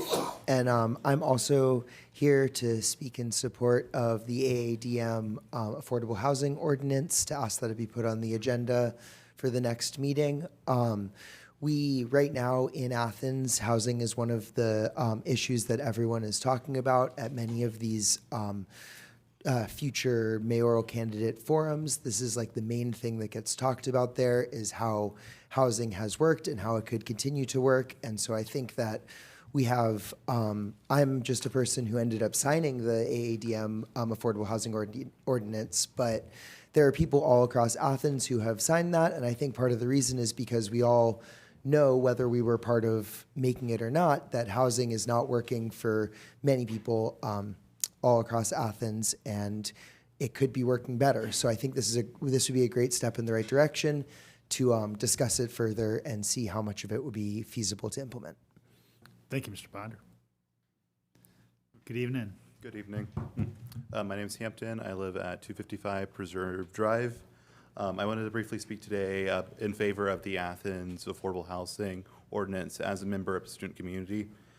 I think it's undeniable that there is tension between some members of the student community and many working class Athenians. It is undeniable that students have been a contributing factor in the gentrification of many areas of Athens, but I believe that this ordinance offers a number of remedies in order to help ease much of that tension and additionally tackle the issue of affordability that we are seeing so many other cities and, frankly, areas and cities and places within the United States deal with. I believe that this will be beneficial to Athens at large, and that affordability requires bold action. I'm optimistic that this commission can meet the moment. Thank you. Thank you, Hampton. Nice shirt. Evening. Hi, Mickey Chastain here a second time. I would like to also support you all, including on the agenda, the proposed affordable housing ordinance, to give it the platform for public discussion, to give these ideas platform. I also want to just kind of mention that I appreciate the idea of coordinating and developing relationships with our state officials. That has been a consistent response, particularly with, for example, rent controls, mandatory inclusionary zoning. These things, we know that in places in Atlanta, there are exceptions being made. And so we believe that Athens-Clarke County, the idea is that we are a highly targeted, highly sought after little county. Everyone wants to come and invest here, to take our housing, to bring in income. The ideas of developing relationships with state legislatures, it seems like, especially given our prominence, UGA, all these things, it's surprising to me that those relationships are not more in place so that these conversations can be had. particularly for our county. And then again, it includes also this proposed ordinance, the overlay district, again, handing authority to the local communities so that they themselves can dictate how this housing, affordable housing, is developed and how it is managed. So these are ideas that are just offered amongst many in this ordinance. We would just love the opportunity to put them out on the public table for discussion and just to begin the discussions with these ideas. The idea that, well, it has to be approved at state level. That is just, it seems that's the only answer that we're getting for some of these. It's just we're asking for more representation here for our local community, even at the state level. Thank you. Thank you, Ms. Chastain. Good evening. Good evening. My name's Steve Williams, 310 Lakeland Drive. I also am here in support of AADM's Affordable Housing Ordinance. I'm not going to repeat what's been said. You've heard it a number of times, and you folks have dealt with this for the last 4 years. Some of you for 8 years. It's not going to go away because we are in a very attractive community. People want to come here. People want to live here. And it's that old economic supply and demand. When you have a lot of demand, if you don't meet the supply, your costs are going to rise. And that's what we've seen. Costs rising for folks. And for some people, like if I jumped in 25 years ago, I bought my house, I have a very low mortgage payment. It's almost gone. And my value has gone up. But I'm in the minority. Most folks in Athens, the figures are, most folks in Athens rent. They don't own. They don't have equity. And as the rents go up, they get forced out. We've already seen many, many people who've left the county and many, many more who are still here and unhoused. And Commissioner Johnson, you're absolutely right that there's a waiting list for housing for folks. I've had a couple of people that I've tried to get on, and now it's about been 8 months, haven't heard. We've been on the list. 85 years old he is. So he goes to the top of the list. So the bottom line is there's a huge demand for action. And you folks are the ones that have the opportunity to do that. And I know you've already done a lot. There's a lot that you've accomplished over these last few years. You've recognized the crisis, but it's not over. This isn't a sprint. This is a long-distance run, a marathon, if you will.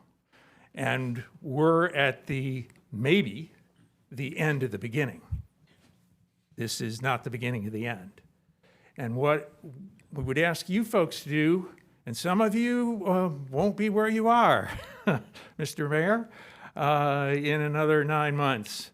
But now's not the time to stop. Now's the time to go forward.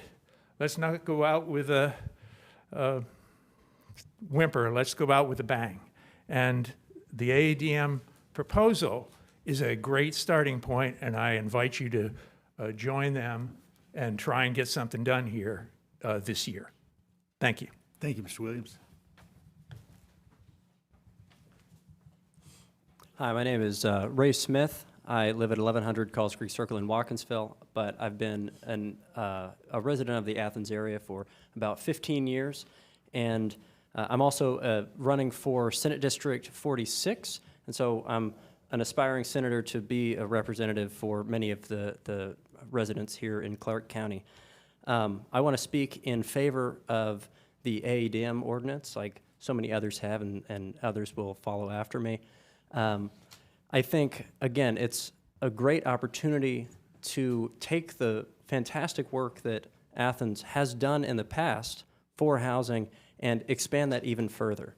I think that the land use plan is a great start, and I would advocate that you take the AADM ordinance and put it onto your next month's agenda in order to continue to push the envelope and see how we can address these very, very important issues that people are struggling with. I mean, we've heard it over and over again tonight, and obviously previous meetings as well. The homelessness problem in Athens is at a crisis level. the number of people that are unhoused continues to go up, and that fundamentally is, it's a housing problem. There are many issues that obviously affect homelessness, but homelessness, it's in the name. They don't have a house. So fundamentally, we need to build more housing. We need to have more ways of keeping people housed to prevent them from becoming homeless in the first place, because as some of the commissioners mentioned earlier, once you're in that hole, it's very difficult to get back out. If we can keep people housed in the first place, it's a more effective way to solve the problem in the long term rather than Band-Aids after the fact. And I believe that this ADM ordinance, even though some of the things do have preemptions at the state level, I don't think that that should be a reason not to put this on the agenda. We need to start having these discussions and have a framework in place so that if some of those state level preemptions do get overturned, then the county will be ready to take action immediately instead of having a protracted planning process afterwards.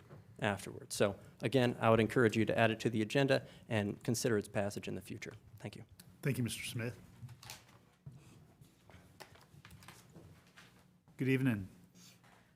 Good evening, Elle Lewis here again, and I'm here to ask that the Athens Anti-Discrimination Movement's Affordable Housing Ordinance not just be added to the agenda, but for us to get started on getting that approved. So during my opposition to the destruction of the 90 acres by my house, I had the opportunity to speak directly to Jake Strickland. He is the VP of Mallory & Evans. That is the billion-dollar firm that is going to be adding 1,200 units of luxury housing across 3 projects to Athens. When I asked him why affordable housing, or even housing that was indexed to the average Athens rent salary, wasn't included in the Shoals project, one of the largest projects they have, he answered, and I quote, "Well, nobody asked us to." We're not even asking. We're not even asking. Of the 10 latest apartment buildings that have been built, I have called around. Most of them do not accept housing vouchers either. And now, I'm not somebody who believes that government should be run like a business, but as a business owner, I would never approach a negotiation as though the person across from me has all of the power and the leverage. We have the leverage. What we need is political will. They are coming to Athens. They want to be here. And so with no affordable housing ordinance, we're signaling to them that our people and our land is ripe and ready for exploitation. The lack of guardrails, the lack of demands is how we enable gentrification and homelessness. Athens cannot both brag about UGA's $9.2 billion impact on Georgia and the guaranteed 30,000 residents, and then pretend we have no leverage with these developers. We also have the economic power to follow in Atlanta's footsteps and sue for our right to make our own housing ordinance and make those decisions for ourselves. We often talk about the Georgia state constraints. Atlanta sued for the right to do affordable housing required. We can do the same. And so this ordinance is an important first step in our journey to providing housing for our people. And so I ask that you guys add it and get started on improving it. Thank you. Thank you, Ms. Lewis. Good evening. Good evening. Once again, Broderick Flanagan, P.O. Box 295. Here to reiterate everything that's been said previously about the affordable housing ordinance. I see Judd is over here watching basketball on his phone. That's interesting. And so, just want to make sure that we are using all the ideas and the things and the tools that we have at our disposal to be able to address this crisis. I feel like some of the things y'all were discussing earlier with some of the other items related to unhoused and homeless people could have been addressed through community benefits agreements, policies, like strong community benefits agreements, policies, that some of these ideas that were like hand tossed to this body that we just didn't have the courage and the fortitude and the political will to see through. It's very disheartening that we have to continue to come up with all these brilliant ideas and all these solutions to these things, and then people are afraid to push the button.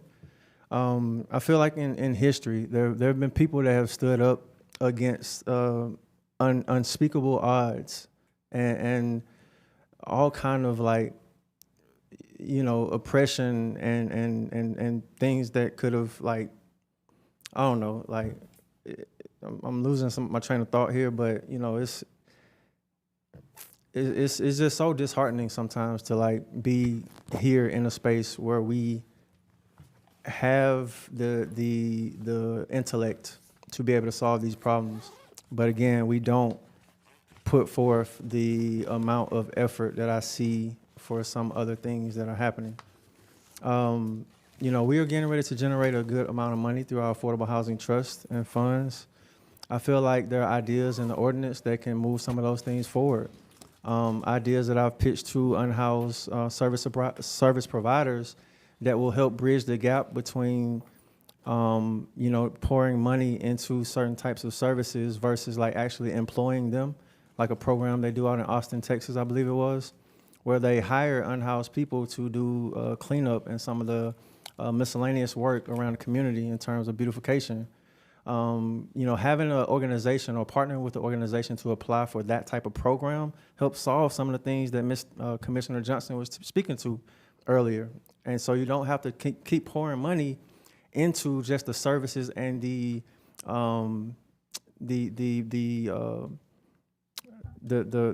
case management portion of it. You know, you eventually have to come up with some kind of tangible solutions. And so we hope that you continue to communicate with us and put this item for discussion on the May agenda. Thank you. Thank you, Mr. Flanagan. Good evening. All right. Hello, everyone. It's me, Olivia Asher, again at 105 College Station Road, and I'm here to also support the Affordable Housing Ordinance.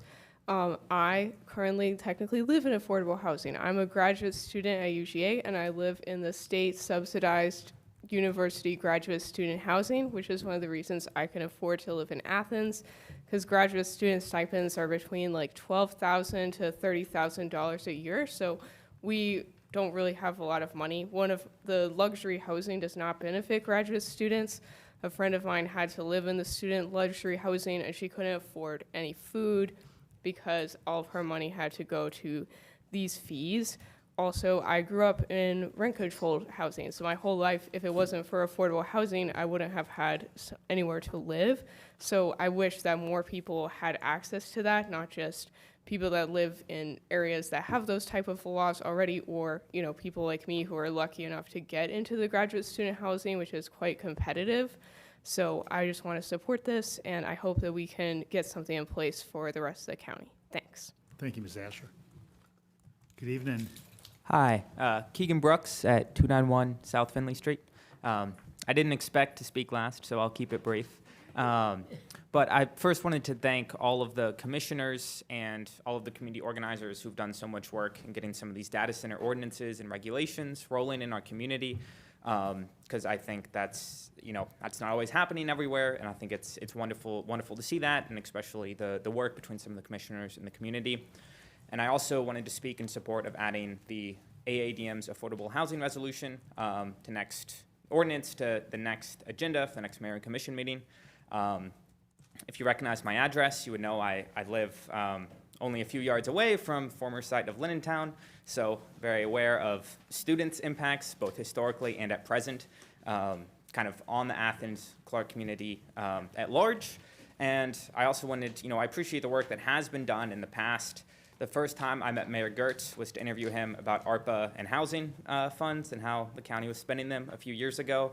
And I know there's lots of work that has been happening, but I continuously see the impacts that the housing crisis has on our community, whether that's when I'm walking downtown, when I'm walking to class, when I'm talking to campus workers on my campus. We have many dining workers, facilities maintenance workers, housing workers who are forced to work multiple jobs to afford to live in the city they were born in and grew up in. And that's partially from UGA underpaying many of their staff and employees, but that's also from the housing crisis and the unaffordability of housing in our community. And I think considering some of the proposals, even if they aren't, necessarily possible now because of state preemption laws, at the next meeting of the Mayor and Commission is kind of one small step into exploring more of the options that are on the table and working towards creating an Athens where truly everyone has a home and housing exists as a human right. Thank you. Thank you, Mr. Brooks. All right, come to the end for anything from the kind of lead charter officers and then from commissioners, anything from the manager's office? The only thing I was going to mention is that in your packet, in addition to the contract awards for the month of February, you'll also see a memo from the manager to the commission just notifying y'all that we did approve a transfer of $25,000 from general fund contingency to the Animal Services Department just to address some rising costs that we're seeing in medical costs. So just pointing that out. Thank you. Thank you. Anything from the attorney's office? No. Anything from the auditor's office? No report, Mayor. All right, we'll begin with Commissioner Davenport, and we'll have Commissioner Thornton adjourn us. So yeah, excuse me, it's pollen. Okay, so I do support the ADM housing. I would like to see, put on agenda so we can have a discussion. But I do just have a question or just one concern, and this always happens, but it's just bad timing. We're about to enter our budget season. We're going to have all these meetings, and to begin this, I don't want to say to begin discussion to talk about the AADM proposal is bad, but it just, to me, it's just bad timing because housing, we need to be solely focused on it. We need to, have our attention just, we don't need our brains scattered all about because then we're going to make bad decisions, but I just want to throw that out there. That it's just really bad timing. But and also when crafting these things, work with us. I don't know if we got an email to work with them when AADM was crafting it, because I think if we work together in crafting these things, we have better outcomes and better solutions. But yeah, I look forward to having further discussions on that. But I've talked to my rep, and good luck. So, IT, what is up with the phishing emails? We've been getting a whole bunch of them. So, I don't know if we are being targeted like other cities, but it's getting really annoying. Happy Earth Day. So, please, everybody, appreciate Earth Day. We only got one. She is beautiful and precious. And early voting starts April 27th. And we do have a locker program. Well, we don't have, but the Athens Homeless Coalition is starting a pilot program for lockers for homeless people. And I believe it's going to be at this church down the street. First Baptist. That's it. Yeah, I want to thank the folks who came out here to talk about housing, and y'all repeatedly brought up coordinating with our state legislators, which we definitely need to do. We used to meet with them annually, and we do have a second Democratic representative who is friendly to us as elected officials and to this community in general. So I'd like to ask the mayor if maybe we could schedule that meeting with them sooner rather than later to start having these discussions, to solve affordable housing in our community. It's going to need addressing the causes, not just putting a Band-Aid on it, but, we have a rapidly growing university, a medical school. The quality of life in Athens is great, and people want to live here, and the more people want to live here, the lower the housing supply is. The university has a lot to do with that, and I would hope that we could bring them to the table to figure out how they could contribute to increasing our housing supply. Many universities offer staff and faculty housing or contribute to local housing funds. We heard a presentation from the homeless coordinator out of Savannah a couple weeks ago, who talked about how SCAD contributes to their homeless day center. They pretty much cover the cost of their homeless day center. So We really need to get other community partners involved because this is bigger than just this local government. It is all the entities that contribute to the quality of life and the influx of population that cause the issues. And our state legislators who make the rules that prevent us from doing the things that we could do and that other states do to increase their supply.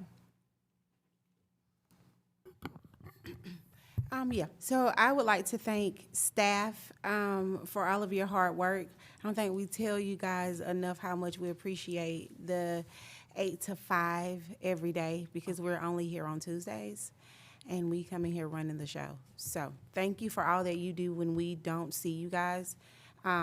Also, to all of the residents who have showed out tonight, I hope all of you guys are proud of yourselves. You make Athens what it is, and with civic engagement and talking to staff, I know that we'll be able to get some great work out of this ordinance to be able to keep families in housing as well as create parameters on housing further than a state level. So I look forward to that. I will be traveling next week to a geek housing conference. So I'm excited to learn more about the way we can help with the housing situation in Athens. We also have a geek committee meeting on the 20th. From my knowledge, the public is welcome. You just can't talk, right? I'm just telling y'all what they told me. So y'all could come. like a work we can go session. together. But come back at the work session and tell us. And so I really look forward to seeing you guys there if you have the time. It's at 10 o'clock at the Athens Housing Authority building. Also, I'm in the midst of re-election. This is a shameless plug to keep me in my seat and to also donate. Ooh, y'all have a good night. Is that it? Okay, I am not up for re-election. I'm very happy about that. For those of us with the even-numbered commission seats. I also want to thank staff because I know the budget work is on top of everything else that it takes to put these agendas together and the inquiries that we have.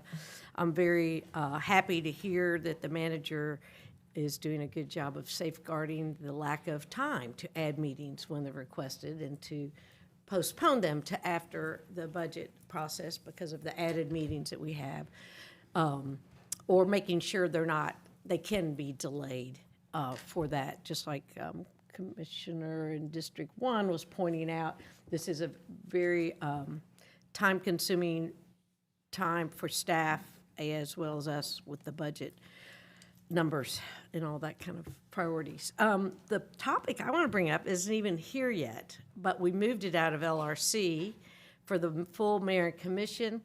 Let's talk about noise pollution that was mentioned earlier. It's the noise ordinance. It's coming forward so that everybody can learn about what we've been learning about, and we have improved some of the accountability of it for those who violate the noise ordinance. Repeat offenders, there's an automatic show up in court, cannot just sign a check for your loud party. And so I'm looking forward to the improvement that this is going to make as we move forward with it as a group. And because it's the quality of life of the neighbors that a lot of this is done. For the ones that didn't realize it. First timers sometimes are just, thank you for letting me know, turn it down and it's solved. But we have repeat offenders and entities that may or may not have a special use permit. So in a year, we want to study the improvements and data based on these improvements that are coming forward in the next cycle. And I'm hoping when we re-look at it, we'll look at special use permits and if we can address some of the non-compliance and talk to the people who have these special use permits about how that might affect it and see if that can get us somewhere. But it's just more to learn, and it's a topic that we've addressed for the agricultural zoned areas, and this is for the closer in town areas. Coming soon in the next cycle. Thank you, Mayor. And just to piggyback on our budget, I would like to invite the public out when we start having our budget meetings. I think it's critical that you all understand this process and how it works. So I'm a challenge to as many as you all show up for this, show up for the budget. When we start doing budgets, I think we're gonna do 3 or 4 of them in the community. So it's important that you all come out. This year, for the first time, that you all have not seen in the past, we're gonna expose you all to the enterprise funds that we have that you might not know about and how we use those dollars. So I think it's important that you all get a whip of what we do and what it means when we put this budget together. Secondly, on the housing front, I do want the organization that sent us the ordinance, take a look at what we have done. Read that. If you hadn't read it, please read that, because there's a lot of commonalities in the same thing that you all are proposing.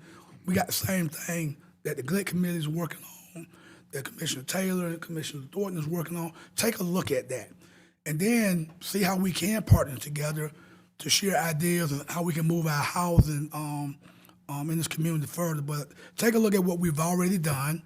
Somebody already mentioned some of the things that's been done already to start getting housing in this community. So please take a look at that and recognize some of the work that our staff has done, also some of the commissions that put together when it comes to our housing and what that's going to look like in the future, along with our future land use.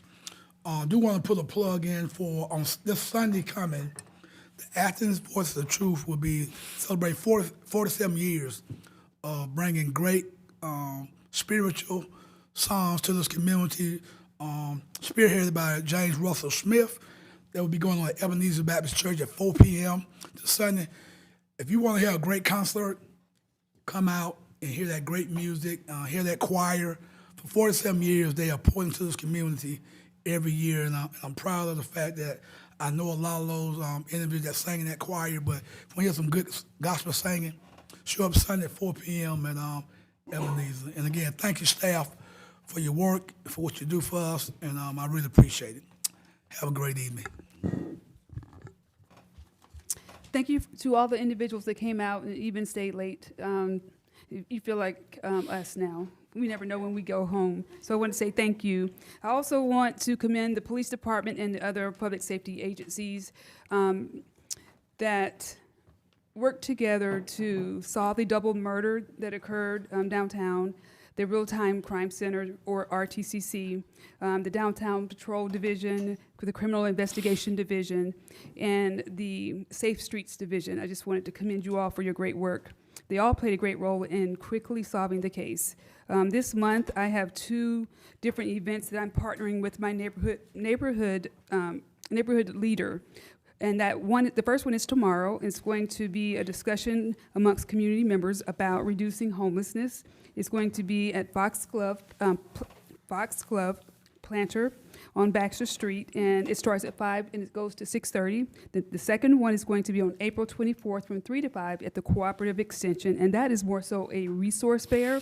The highlights are discussions about health, housing, and education. I'll be there with community information, so I wanted to invite you all to that.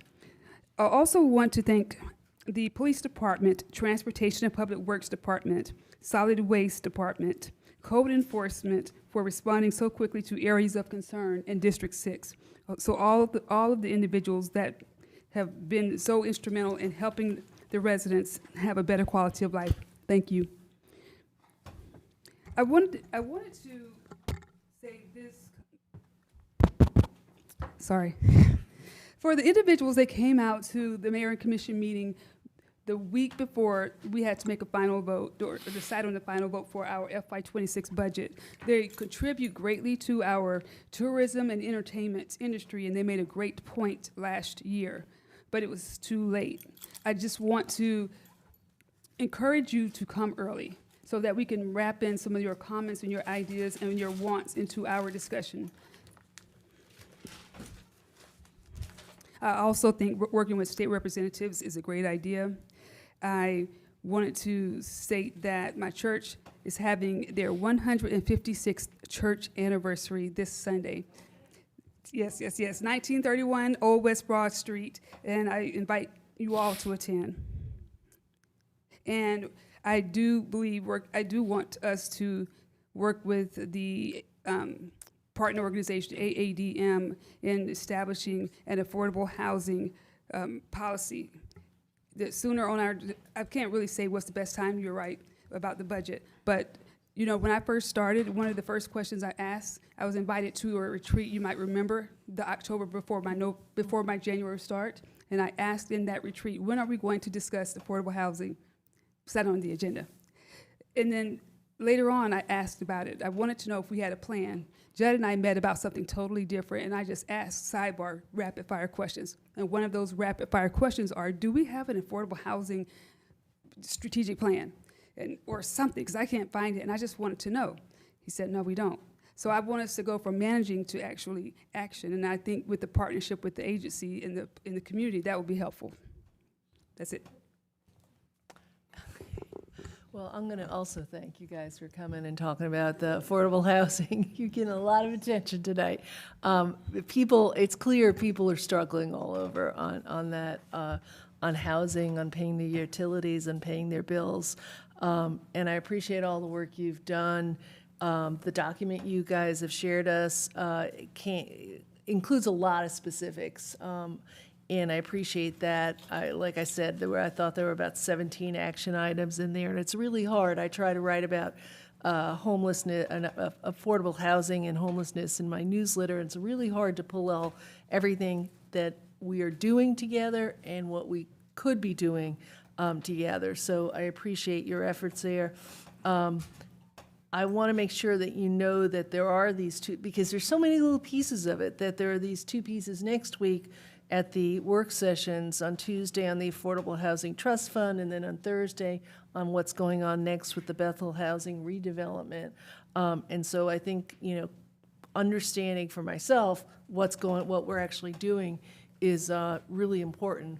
I received an invitation from you all to a meeting that I can't do, but I'm very willing to sit down with anyone, any of you who want to talk through how to advocate for the affordable housing ideas that you came through.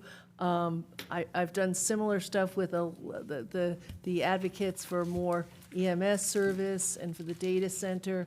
And so, you know, I started out with as an advocate myself out there. So I am more than willing to do that. I do not have the answers. I am not the expert. Here's the person who's more the expert. I'm not the expert. I just love it. I mean, that's my passion. Yeah. So that's all I have to say. That was me passing it on to you. Okay. Oh, that was the pass. That was the pass. Yeah. That was the pass. Yeah. Y'all are still here. That's so nice. We're here with you. I am so glad that the ordinance is a conversation. I really am, because I've been working on affordable housing for the last 5 years. This is the most interest that I think I've seen from the group. But you know what that means? It means that it takes folk from the community. It takes people with their personal stories. You know, my intentions have been genuine, but the voices need to come from the folk that have experienced the struggle and are passionate about it. That's the difference, and I appreciate, I get help from anywhere. The devil can come up here and help me if he wants. But to have this conversation and just wanting to know more and learn more, it really means a lot to me, personally. I'm going to piggyback on Commissioner Taylor.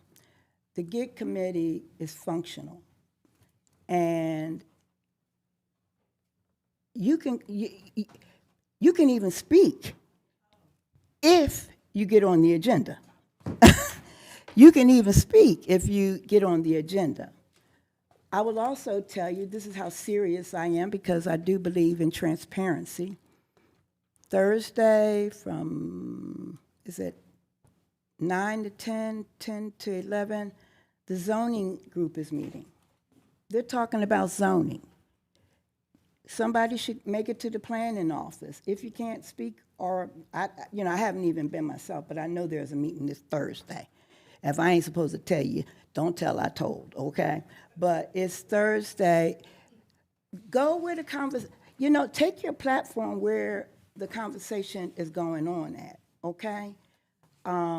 Where people are already, brainstorming.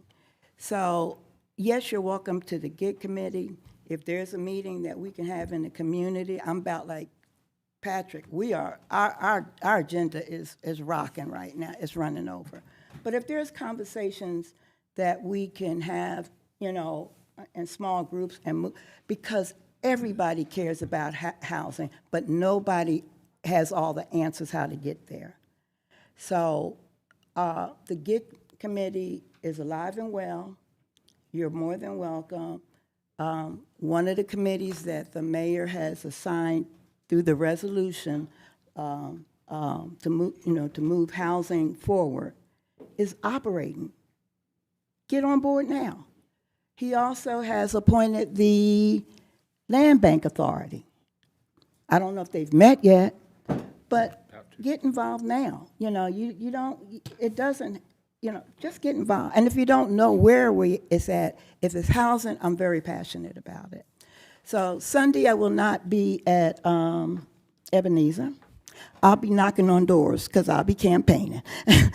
I will be campaigning, so I won't be there. And the last thing I want to say is Karina Gallagher, you never let me down. You never, ever let me down. I am so proud that you speak up for North Athens the way you did tonight with the pluses and the minuses and the things that we could do. I didn't pass you no notes, but you let me so proud tonight because I do not think folk know that North Athens exists sometimes. Thank you, thank you, thank you. I make a motion to meet and be adjourned. All in favor, please say aye. All right, thanks everyone. Please have a beautiful night.